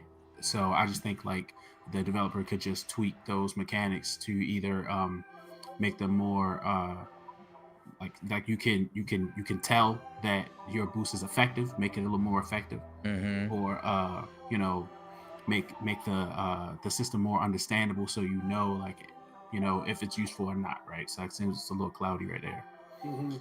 I think that the items, going around to the different shop and buying all the different items, it was a little bit I don't want to judge it. It's just my personal preference. It was a little bit much for me. I had a lot of different items and didn't know like I would be in battles that were tough and just like blow through all my items. But then I discovered SP modes for all my characters. You can set the SP modes. It was fun to discover it, but I wish maybe I overlooked the tutorial where they explained it. And I never saw it. I don't think I ever saw that XP mode or whatever. I didn't see it at all. So I'm probably, where is it in the menu? So when you go to skill, you're about to do like a skill that costs the SP. Oh, that's another gameplay mechanic. SP and AP. That was, I think, interesting to manage. That was interesting to manage. So I don't want to rule it out and say it was bad. It was interesting. And I think it was fun in some ways, but restrictive in others, especially when DuPont would like straight up run out of AP in a battle. And then I would like have to give him all the drugs, like, bro, get back, get to work. So yeah. I was just like, that he did have the red mage flip mechanic. If he maxed out his SP, he could flip it with his AP, which I thought was cool. I just couldn't get the answer. I'm like, bro, you need it now. You need AP now. Maybe there's a way like Sai. I see Sai and yours, like the main character. He's got AP, but he doesn't need to use it at all. But yeah, I was just thinking like you go everywhere. It's like shop here, shop there, selling a bunch of items, but you didn't you didn't have money. And I like that's just what was going on in the game with me. That was my experience. So I guess they could take that criticism. Money was hard. Money was with a grain of salt, and just kind of consider like there was a little. I found little gambling places where you could play this little coin flip game. It was like heads or tails, and I didn't want to gamble all my money away because I was like, I don't even know where to get more money, so I don't even want to take that chance. So yeah, anybody ever played Shenmue? Yes. Yeah. And the first one on the Sega Dreamcast, and you had to go to your job every day. Yes. Not saying that the developer should incorporate this, but I ain't gonna lie. That's the first time I ever was like, man, I wish I could just move some crates real quick so I can get some money for real. Like, so that's just something to consider. I'm not trying to criticize, but I think like if I had a way to get money, it was just weird, right? Because in any RPG you need money. You just go outside the town, grind some goblins, and you come back. His game does not have to be that simple. But it's just something to consider the player, right? To be honest, I even went to the Steam page. I read the Steam reviews for this game, and that was one of the gripes. Some guy was just like, the game was too hard for them. They couldn't progress. They didn't know they have money to buy items. They couldn't win any of the battles, so they gave it a negative review. I just think like finding that happy medium is going to be this developer's challenge, because honestly, it was rewarding for me to go and find the enemies I had to fight, kick their behinds, then have money and walk around the little bit of money I had. I felt like I had something. So I don't know, it brought value to the currency system, but at the same time, it costs so much, right? It costs me struggling. I thought it was tough but fair. I was worried about running out of money, so like I knew I needed the 20,000 to bribe the guard. But if I made bad financial decisions, I might be in a situation where there's no actual way to get the money.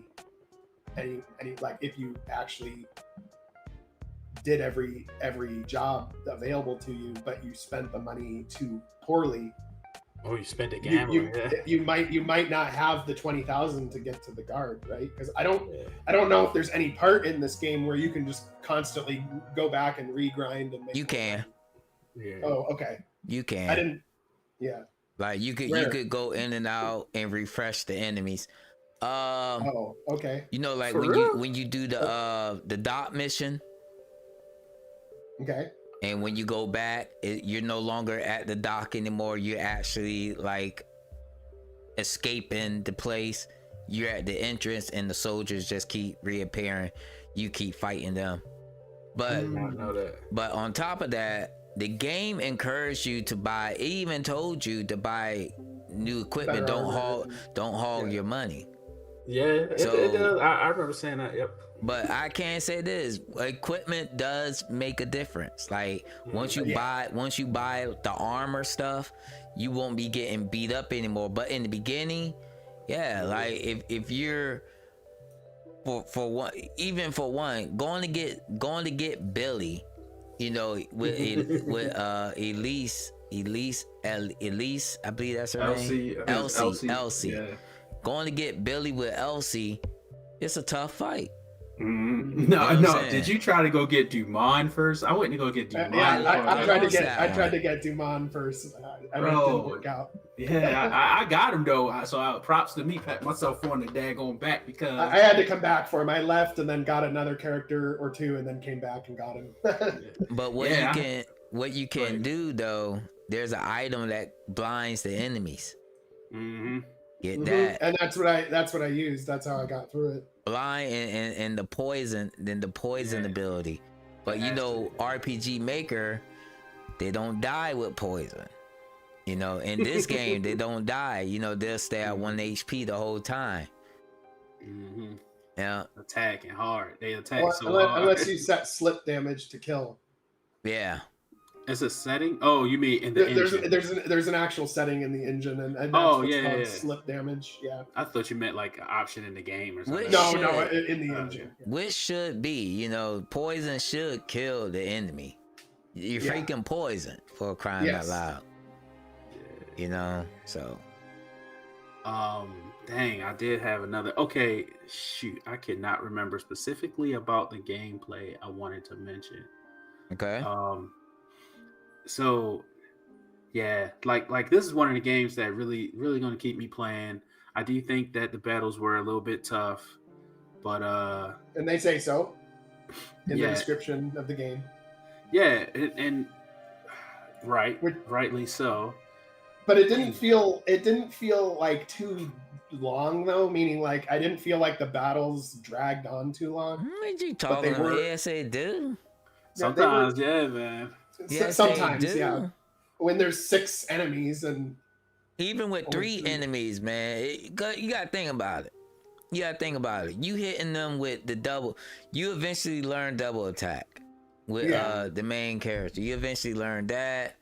The other skills you got is freaking useless. Like the piercing one, you know, that's hardly useless. There's some skills that I just didn't use because they were, you know, like the skill that increases your accuracy. It's like, well, I hit them 90% of the time. It's useless. Why would I be missing? Yeah. Even the attack up, the attack up one's useless. You know, you're wasting the turn to increase your attack, and you do 20 HP more than what you normally doing. It's not worth doing it. It's the standard RPG Maker increase your attack mechanic. That's all it is. Like, people don't really go in there and edify it, you know, like make a correct formula out of it.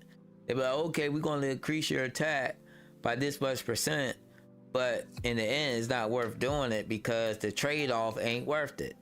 I like to do it as a passive skill, usually when I do an attack up or something like that. Cause these enemies is hitting you for in the beginning. They're hitting you for at least 250%. Yeah. They're Well, hitting look, hard. this how I see it. You know what I mean? I feel like it was fun because it felt like if you don't select the exact right move right now, you get penalized. I swear, I think the AI was tweaked so that it will attack like the weakest character, right? If that character's got like the least HP and is my attack, they're going to kill that guy. In a lot of instances, I've seen that, but it seemed like it almost like a game of like I don't want to say chess or checkers, but yeah, checkers, right? Where if you got a guy sitting out there in the open and he can get jumped, he getting jumped. So I don't know. I personally like that type of difficulty, but at the same time, I could tell how it could be frustrating for sure. So I don't really know what to say other than like you have to weigh your approachability. You have to weigh. It's like difficulty and approachability. It's like a seesaw. Higher your difficulty, lower the approachability. Right? People go come to their game, be like, "What am I supposed to do to beat this?" You know, and get frustrated. But it was like, yeah, it was fun in a challenging way. Did you know that you could like, you could fight some of the guards just straight up? Like you could just walk up to some of the guards and just go, they'll say, step off. And then you could like start a fight with them, but they'll be like too strong for you. Yeah, it's trial. Like some of the things is trial and error. You know, you learn, and when you get more people, it makes it easier. It depends on who you fighting. Them green hair guys ain't too bad. You know, after you level up 2 times, they're not too bad. But them other guys, shoot, they cheat. Like the armor dudes, like the guys with the armor, man, they cheat. They cheat, man. So the enemies hit a bit hard. You constantly dying. You know, it's hard to find an end to revive yourself because, you know, there's so many different backtracking going here and there. I mean, you can get easily lost in this game if you don't know what you're doing. So simplifying the journal will be a lot more simple. And maybe showing the names of the towns on the map. Maybe make that toggleable. Like if I hit the select button, the town name will come, you know, will appear above the, you know, the interest point.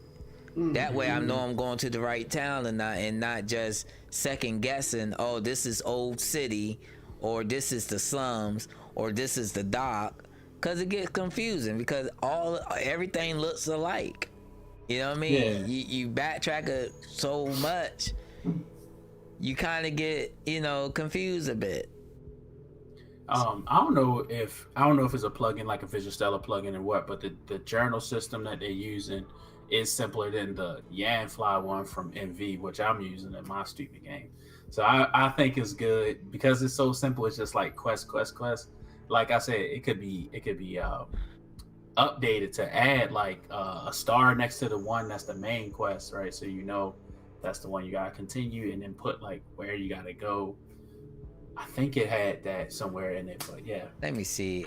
They might be using the MZ quest log. They probably just taking out the other parameter and just have the main parameter, because I don't think that do the journals update. I don't think it does. It just goes away. It just goes away when you complete the quest. I think the main one did. I think so. I don't know for sure. Like I said, I had to look at it, but yeah, I didn't even know. So there's something built in the MZ as a quest log. Okay, they're using. Oh wow, they're using some plugins I've never seen before. It's always nice when they don't encrypt their stuff, so you can check it out.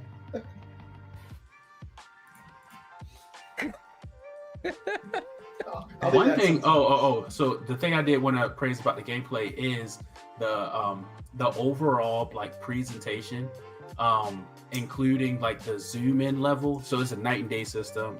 There's like I can tell there's what do you call it? Tinting on the screen to change like the tone and night and day, but also like for the mood. But then I don't know if they up-res the sprites to be able to zoom in to have like, so you're not playing a game where your guy's like super little. I think that there's something like that in there. Like there's some sort of zoom level going on with the camera. Can you guys tell? Yeah, there's definitely some zoom going on with the camera, but it's like a perma zoom. Mm-hmm. Yeah, I noticed that too. Yeah, and I like that because it brings the characters and stuff like closer to your eyes. I like that a lot. I don't even think they're using the quest log. I think this is just invented in. Yeah. Based on variables. Oh, okay. Well, it gets the job done. I feel like the Yanfly one had a bunch of like subsections and stuff, and you got to press enter to get into the subsection and press enter to get into like that and navigate that. So it's a little cumbersome. Yeah. The Yanfly one. And one thing I do like, they took away the mouse control. Like, you know how you can tap on the screen, like and the character move. They disabled that. I think I need to do that too, because the mouse is like garbage in RPG. Yeah. Like when I get with the mouse in my game anyway. I don't know why, but if I play with the controller or I play with the keyboard, everything's smooth and fine. But if I use the mouse, there's just like it's like jittery or like janky feeling, and like I don't know the mouse in RPG Maker. I wish there was an alternative. Maybe an alternative plugin could be developed that makes it smoother. But this game is a bit janky because if you go to the docks where the boats are going by, yeah, it does go on land and over your characters too. And also one thing too, as far as the jank in this game, that I noticed is sometimes the sense of scale is a little bit off. Like so sometimes like an object, like a vehicle, is like super small compared to the characters that would fit in the vehicle and stuff like that, right? So it's like that sometimes the scale of things was a little off in some scenes. It was a minor issue, but oh yeah, I found a bunch of like minor bugs. Yeah. Like some of the characters that go off screen seemingly, but their event will still be there, so you can press enter and talk to them. Oh, I see what you're saying. Yeah, I didn't encounter that. Yeah. There was a couple of events plugins issues too. Like it repeats itself over and over and over and over, like main story event. I can't remember which one, but it's not game breaking, but it's definitely there. But overall, I had fun. I was having fun while I was playing this gameplay wise. For sure. All right, so what do we rate this, guys? Sheesh. Y'all go first. I don't want to go first. I think gameplay wise, I was more into like the story and the exploration and all that more so than the gameplay exactly, but at the same time it was well executed. I have seen better, but I've seen much worse as well. There's some jank, but not much. It was okay. I mean, the actual, I had fun while I was playing the combat. It was pretty simple. I mean, it was like you find the right moves, you do the right moves, you beat the enemies if you have enough stats, whatever. I want to give it like I'm gonna say like a 7.8, 7.9, 7.9 for the gameplay. 7.9, yeah. All right, so where I come at, I felt the battles were a bit too, difficult in the beginning, So this Me too. game definitely is not going to cater to newer players. Or players that have a low tolerance for like when the Yeah. game's too difficult in the beginning. Some Yeah. players will just rage quit and throw their controller at the wall. Yeah, there's really no I like when it's hard though. I like when games are tough, but you can still do it. Like Mhm. not everybody's in that boat for sure. there's really no way to like carry your player along and teach them certain things. You know, it's like you're actually put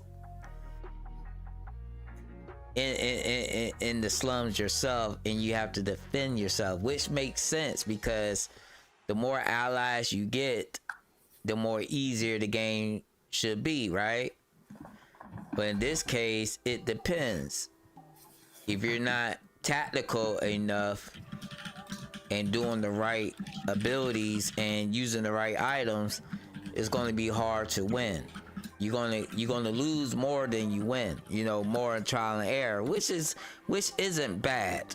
But I'm going to categorize this game isn't for everybody. It isn't for your casual players either. You know, it's more for your advanced players, people that loves a challenging RPG. Now this RPG is challenging. It's not easy, but it's not difficult.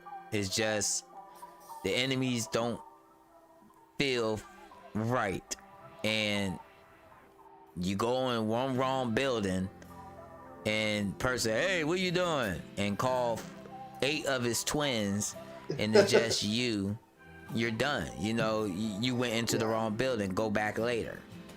Yeah, because this game doesn't let you run or escape either. Yeah, and that's another thing. You know, once you're like during the mission, you get trapped, you get chased by the enemy because they chase you down. You know what I'm saying? There's nothing you can do. You're dead. You're stuck. It was my bad. I just had to mention there was a bug with the line of sight mechanic too. If you're like directly in front of them, it didn't matter. That little cone, they could still see you. Yeah. And they would start chasing. I noticed that when I was in like the vents. Mm-hmm. Like, before you drive the truck, get in the crates, I noticed that too. But other than that, I like the exploration. I like the freedom to do whatever I want and not just going a linear path like most RPGs, you know, so definitely good for that. But, you know, you learn quick though. You learn what not to do. And I do agree with Cycron that the newer characters don't seem as good as the characters that you are accustomed to. So there's really no need to switch them out. And I don't think they gain experience if they're not active either. They have to be active for them to gain experience. And dead party members don't gain experience either. So how do I know that? Because it happens to me. But overall, I give this game an 8, solid 8.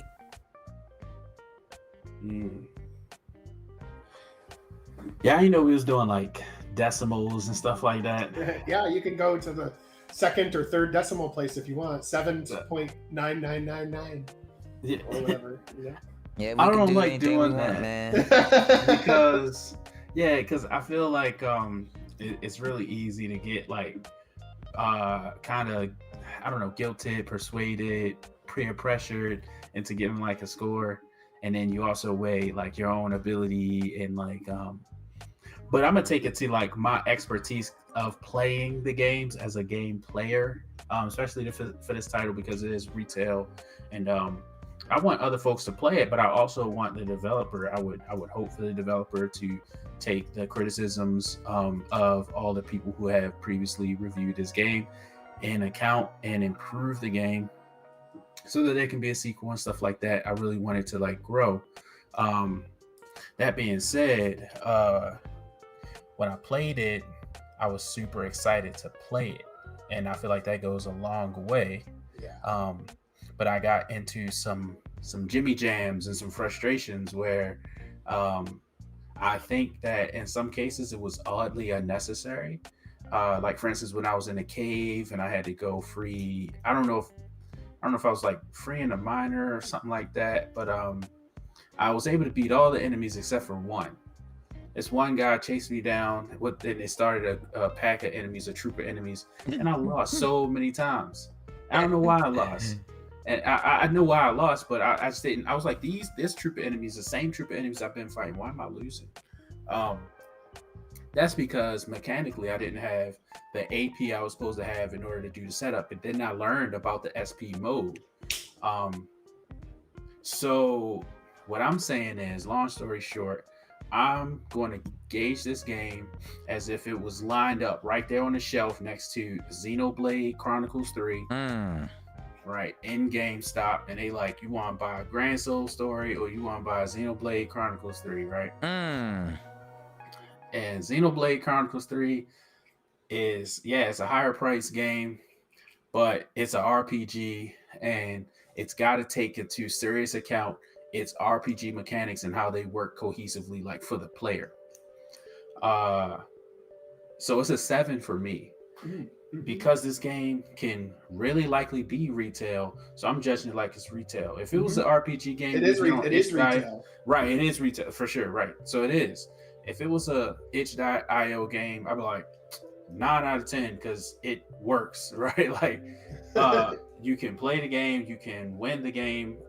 It tells a story, but like we're not doing that. I think we want to be critical. Well, I want to be critical because I want this game to like improve, and then I could criticize some of the action sequences being a little bit stale in some situations, but it almost leans toward like the charm of the game. I really like the sound effects, I forgot to mention.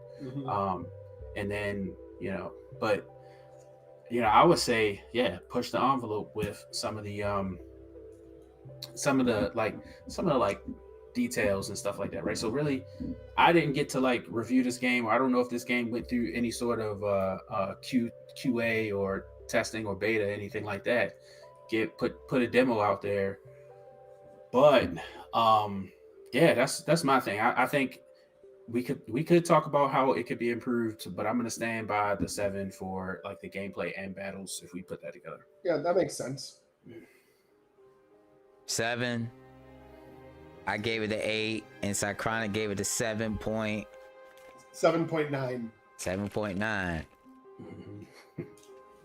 What could have been different for it could get an 8 from you? Okay. So I'm trying to figure out which ones. All right, so I think that if okay, so I don't really know where to put it at. I gotta play this game a little bit more, but you put some information that allows me to realize that I can meet new characters.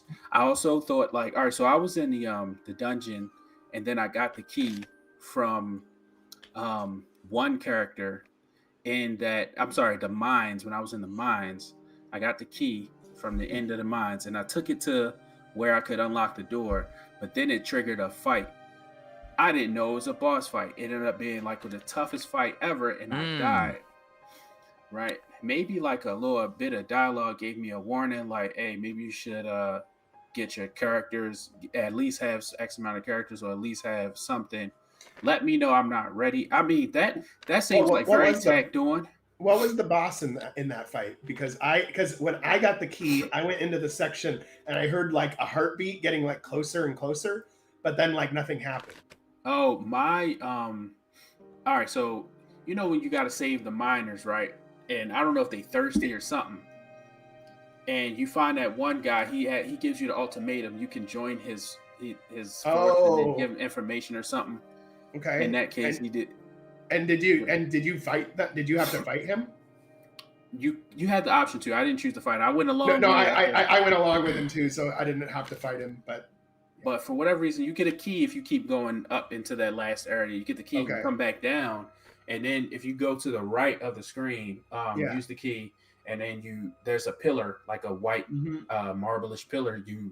You interact with it. It says something like piercing your mind, and then you have a boss battle. It's like a dragon floating, some sort of Interesting. I must dragon have missed Medusa it. thing. Yeah, it's crazy.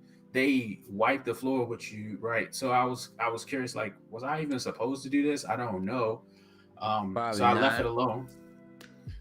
But that's the key you get right after you say that guy. The other guys in the game, in the lead up to it, you can beat them. It's tough to beat them, but it's hard. It's tough to beat those guys, but it's a little hard. But when you get to this guy, you're like, yo, I for sure, I guess I'm not supposed to fight him. I guess I'm not, like, you know what I mean? Imagine somebody not guessing that they're not supposed to fight him, right? And they keep trying it until they get frustrated and like, is this what I'm supposed to do or not? Like, you don't even know. Exactly. Shin Megami Tensei, right? I feel like if you play Shin Megami Tensei 5, that's a good representation of difficulty, but also allowing you that preparedness. So if for sure that's the guy you gotta overcome, and they let you know there's other enemies around too. I think some of them have the levels on them, the levels on their heads, right? That let you know how difficult they are. But as far as the game story progresses, there's certain stop gaps where you gotta fight this guy, so you gotta be this strong, like, in order to beat that thing. As tough as it can be, there's that understanding. So this is lacking that. I think if it had that, he'd be in a better spot. That's fair. Yeah, that's fair. And gameplay, I think it's just like little quirks. I think that I would give the game more time. I would play it for longer, but then there's just little quirks that show like this is an RPG Maker game and not like a Godot game or a Unity game. That's just like, okay, well, it's one of those classic RPGs where all the elements of the game is, you got to talk to all the people, but then you got to remember stuff. So you got to be like, remember that guy who had the thieves skill? Like, you find some chests, and it's like, now I got to go find all those chests that I couldn't open because I had find the guy with the thieves skill. I would have to sit there and write on a notepad next to me, like, yeah, I'm in the slums, and there was a chest here. It's just stuff like that. But I just think it's done really well for what, like, the tools that he had on hand, right? I feel like it's done really well, but you got to imagine you're putting yourself up against these spectacular games that will have like certain like team attacks, flourish attacks, special attacks, or synergy between the characters. Like when you're in a battle, that's one thing. Like it's like classic Final Fantasy where anybody can be attacked. So you can't set up that system where, all right, we have like a tank going on. However, they'll have abilities like main character has a defense up ability, but you're like, why would I do that defense up ability if like they going after Elsie? They definitely going after Elsie. So I'm just going to try to see what I could do other than that, right? So things like that, I think that they should consider. You know what I mean? Got you. Makes sense, my guy. Makes sense. Start eating these sunflower seeds, craving them, but yeah, definitely not player friendly. Like new beginner. If this is your first time playing RPGs, I suggest you go over everything and plan accordingly, and try to play it safe and save often.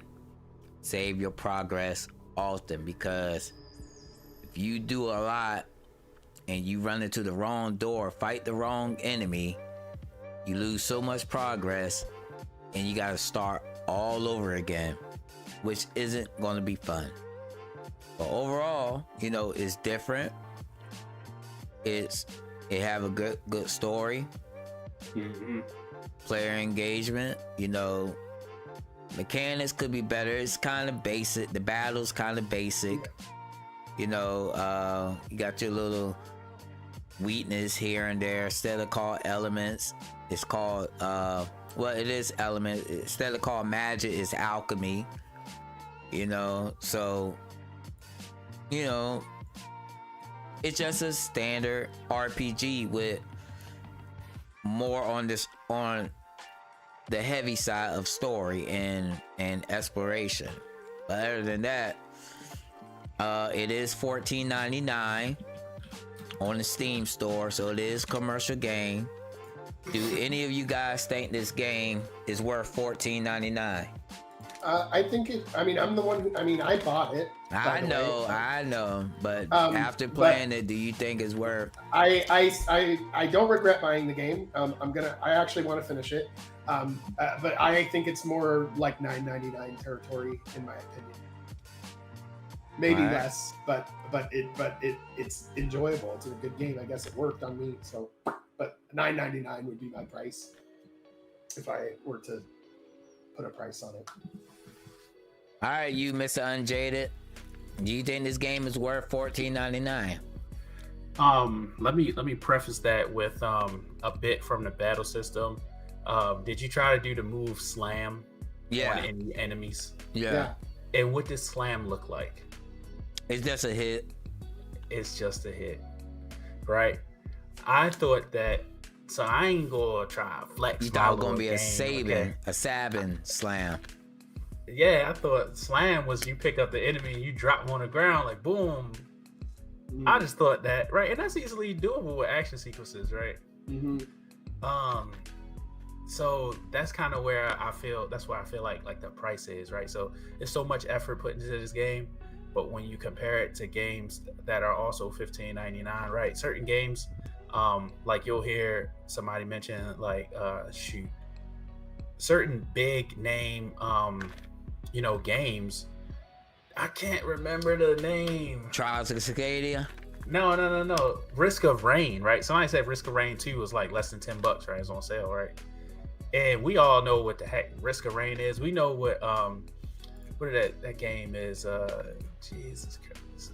It's super cheap, but when you play as a dwarf and you go in the mines, like it's one of those games. Spelunker?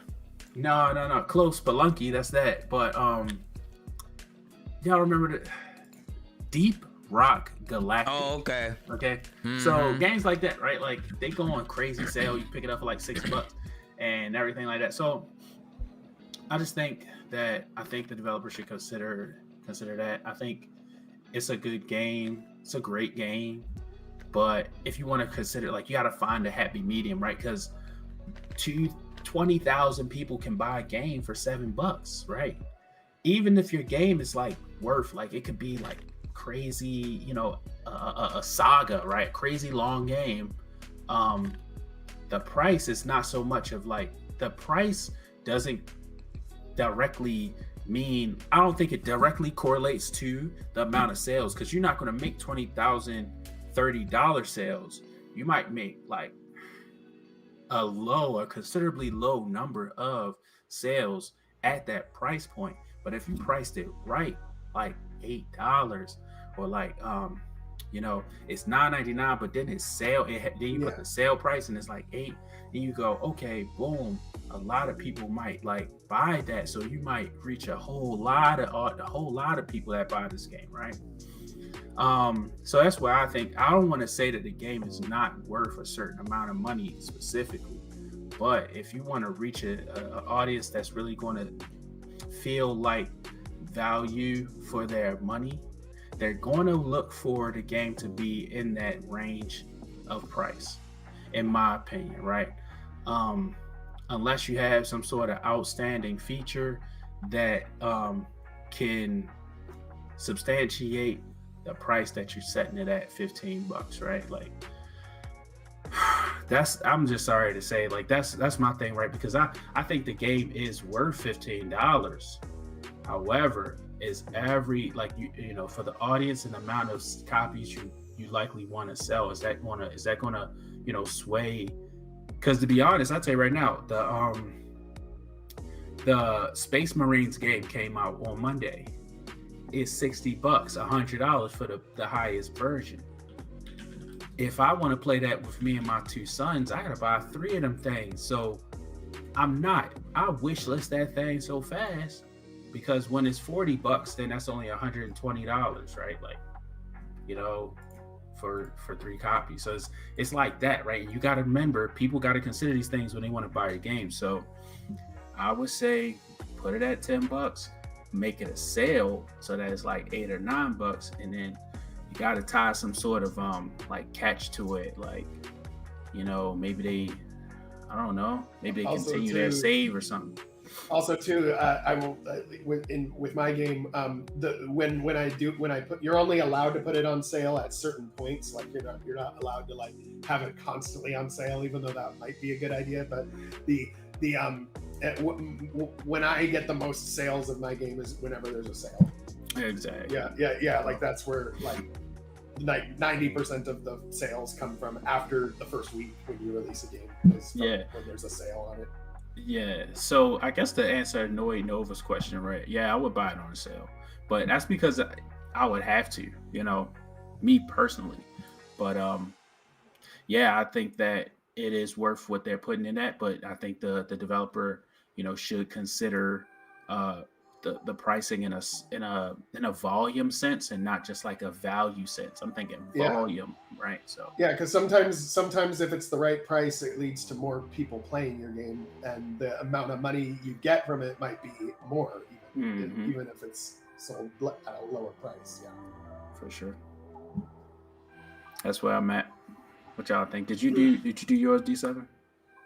No, not yet. I think you did. Okay. So I'm looking at the reviews. Apparently, this game ain't doing too bad at its price point. And like I said, you know, it did full disclosure on what they used the AI on, so you can't really, you know, take that from them on that, you know, because they're not hiding it and whatnot. Which goes to show that not everybody care about the AI art in your game. But at the same time, I look at the total package. When you compare games of this price to other games that actually is consistent all around the board.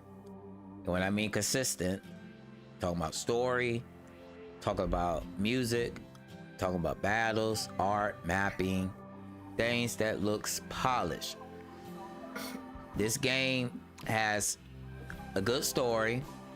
The mapping doesn't look too bad, even though some of you guys pointed out, you know, is older tile set mixed with MZ tile set, you know, which is inconsistency.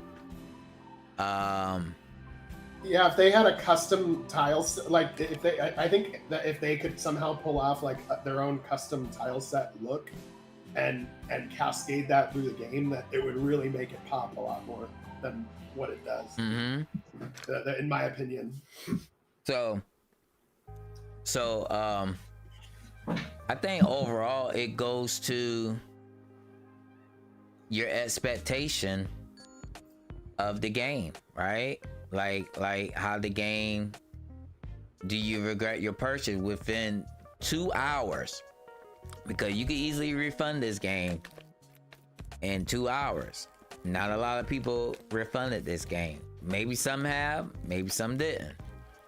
But to have, you know, 21 positive reviews, and I believe this game came out in March, you know, it's not doing too bad for itself. But when I compare to other games that I played and knowing that's coming out in the future, man, this freaking mic, it's all right. In the future, you gotta ask yourself, you know, how can you justify this $14.99 price, and what was the true budget making this game? We know maybe they did created the art and use AI to enhance it. It Maybe seems like the budget was almost zero. maybe they use, you know, they made their own music, you know. Okay, so they saved a lot of money other than buying the asset and the plugins. Maybe they bought the plugins, or maybe they pilfer them from another game they play. Who knows? We don't see all that, but we gotta look at the finished package. Is it worth $14.99 based on all the other games? And this game is being compared to Final Fantasy VI. According to my Steam page, it's being compared to Final Fantasy VI. The Pixel remake, which is $17.99. So this game is $3 cheaper than that. So does it compare to a all-time classic? In terms of battle skills, uniqueness, it doesn't. In terms of exploration and story, it sort of does, but not there. So $14.99 may be a reasonable price, but Final Fantasy VI was consistent. This has a little bit clashing arts and stuff like that, so it's not really consistent all around the board. But overall, it is a fun game to play. But $14.99 is a little bit too much for this game. You know, I would either have this $7.99 and no more than $10. That makes sense. You know, because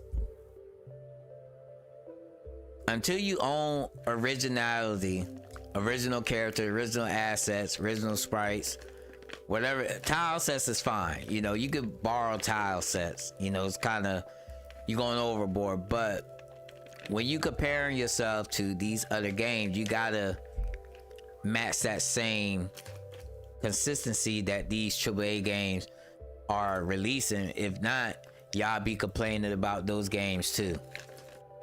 And look what they're doing to Concord. You know, pulling it off the shelf because the consistency and the funness isn't there. Just how we look at the classics. You know, it's just, is it there or is it not? So $7.99 is my price. That's weird. Yeah, I just want to commend this game though. I almost like to do a study of some sort on this game because I'm looking at my notes from when I was playing the game, and I got notes like, for instance, ladder speed and movement changes when climbing. Right? You ever notice when somebody does, like, you know, you put a ladder on the tile set on your map and you go up and down the ladder, you don't turn around, right? You don't change it actually changed the sprite that goes up and down. So I think that was care put into stuff like that. So I was like so excited to play this game, and I was taking really detailed notes about the things that I was noticing. Mm-hmm. And then I specifically wrote, maybe this will come in handy, quote unquote, maybe this will come in handy when I find someone, end quote, right? Picked up hand cannon, right? When they picked up a random weapon that they know they couldn't use, maybe, you know, the developer was like foresight enough to be like, hey, you know, we telling you without telling you that this is an extra weapon in the game. Somebody can have a cannon. You don't know who you want to have, but I think, like, because we was talking about the last game, how there were like items in the shop for characters that, you know, you didn't even know you could have.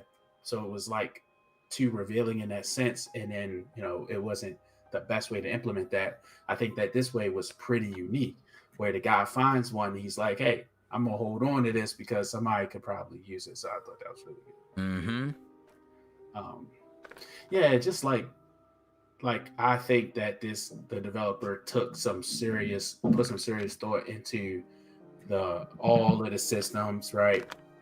And then he obviously had to be mindful of his time and when he wanted to bring the game to market by pulling in the AI stuff and trying to use, I guess, existing tiles and stuff like that in order to build some world, right? And I think it was very, very well thought out, right? So I would like to praise the game for that specifically. Yeah. So Amen. I'm glad to hear that there's a sequel coming, because I'm gonna keep my eyes open for that one.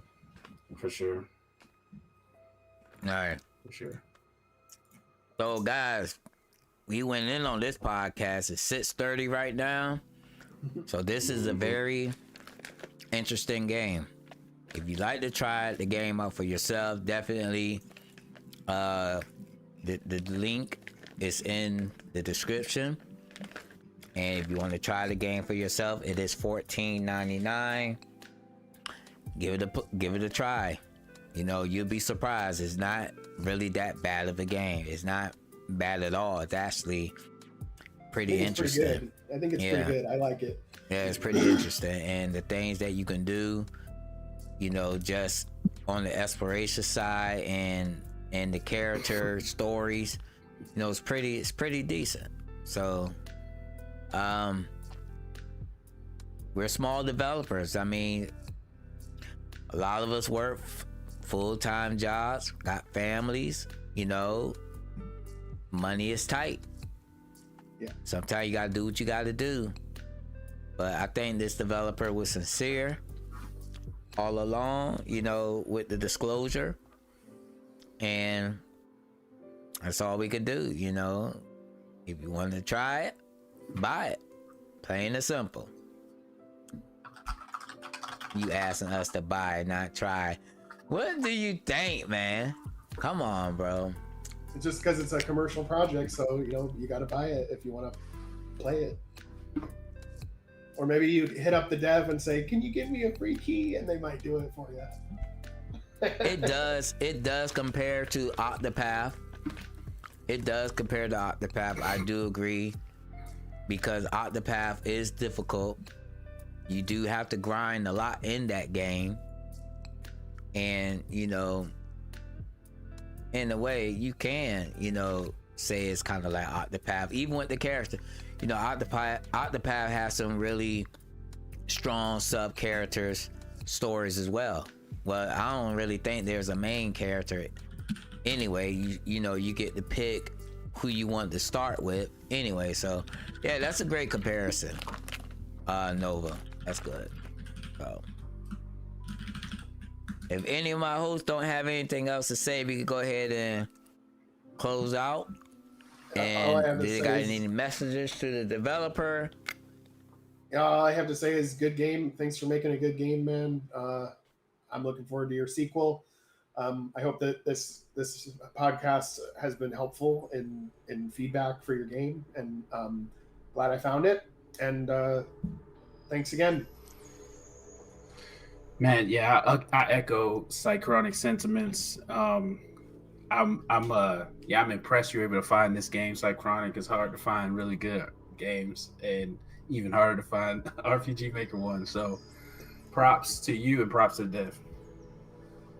And this is huge, guys. I mean, Cychronic spent his own money buying this game, and sharing it with us, and willing to keep the game to support the developer, because I'm gonna leave him a good review too. Because on the page, and because $15 is a lot of money. Not a lot of people have $15. You know what I mean? $15 hard to come across. You ask me for $15, I'm gonna tell you I don't got it. I don't got it. You know what I'm saying? But yeah, we try to be supportive on this side. RTP try to be supportive when we can, but you guys got to remember, we are non-profit. We don't make money from doing this, but if we can support a developer, we'll try to do it if we can. But if not, we also looking for recommendations from you guys. So if you're not part of the RTP Discord. Definitely join up if you are the developer. You know, recommend us your games because we want to play them. We want to play them. We want to talk about them and give you the best feedback that we can give you, and hopefully bring more entertainment to the RPG Maker community. That is our main goal. Indeed. So until next time, guys, I believe it's a roulette game. We will see you guys on the flip side. Peace. Yeah. Peace out. Oops. Hold on. Having technical difficulties.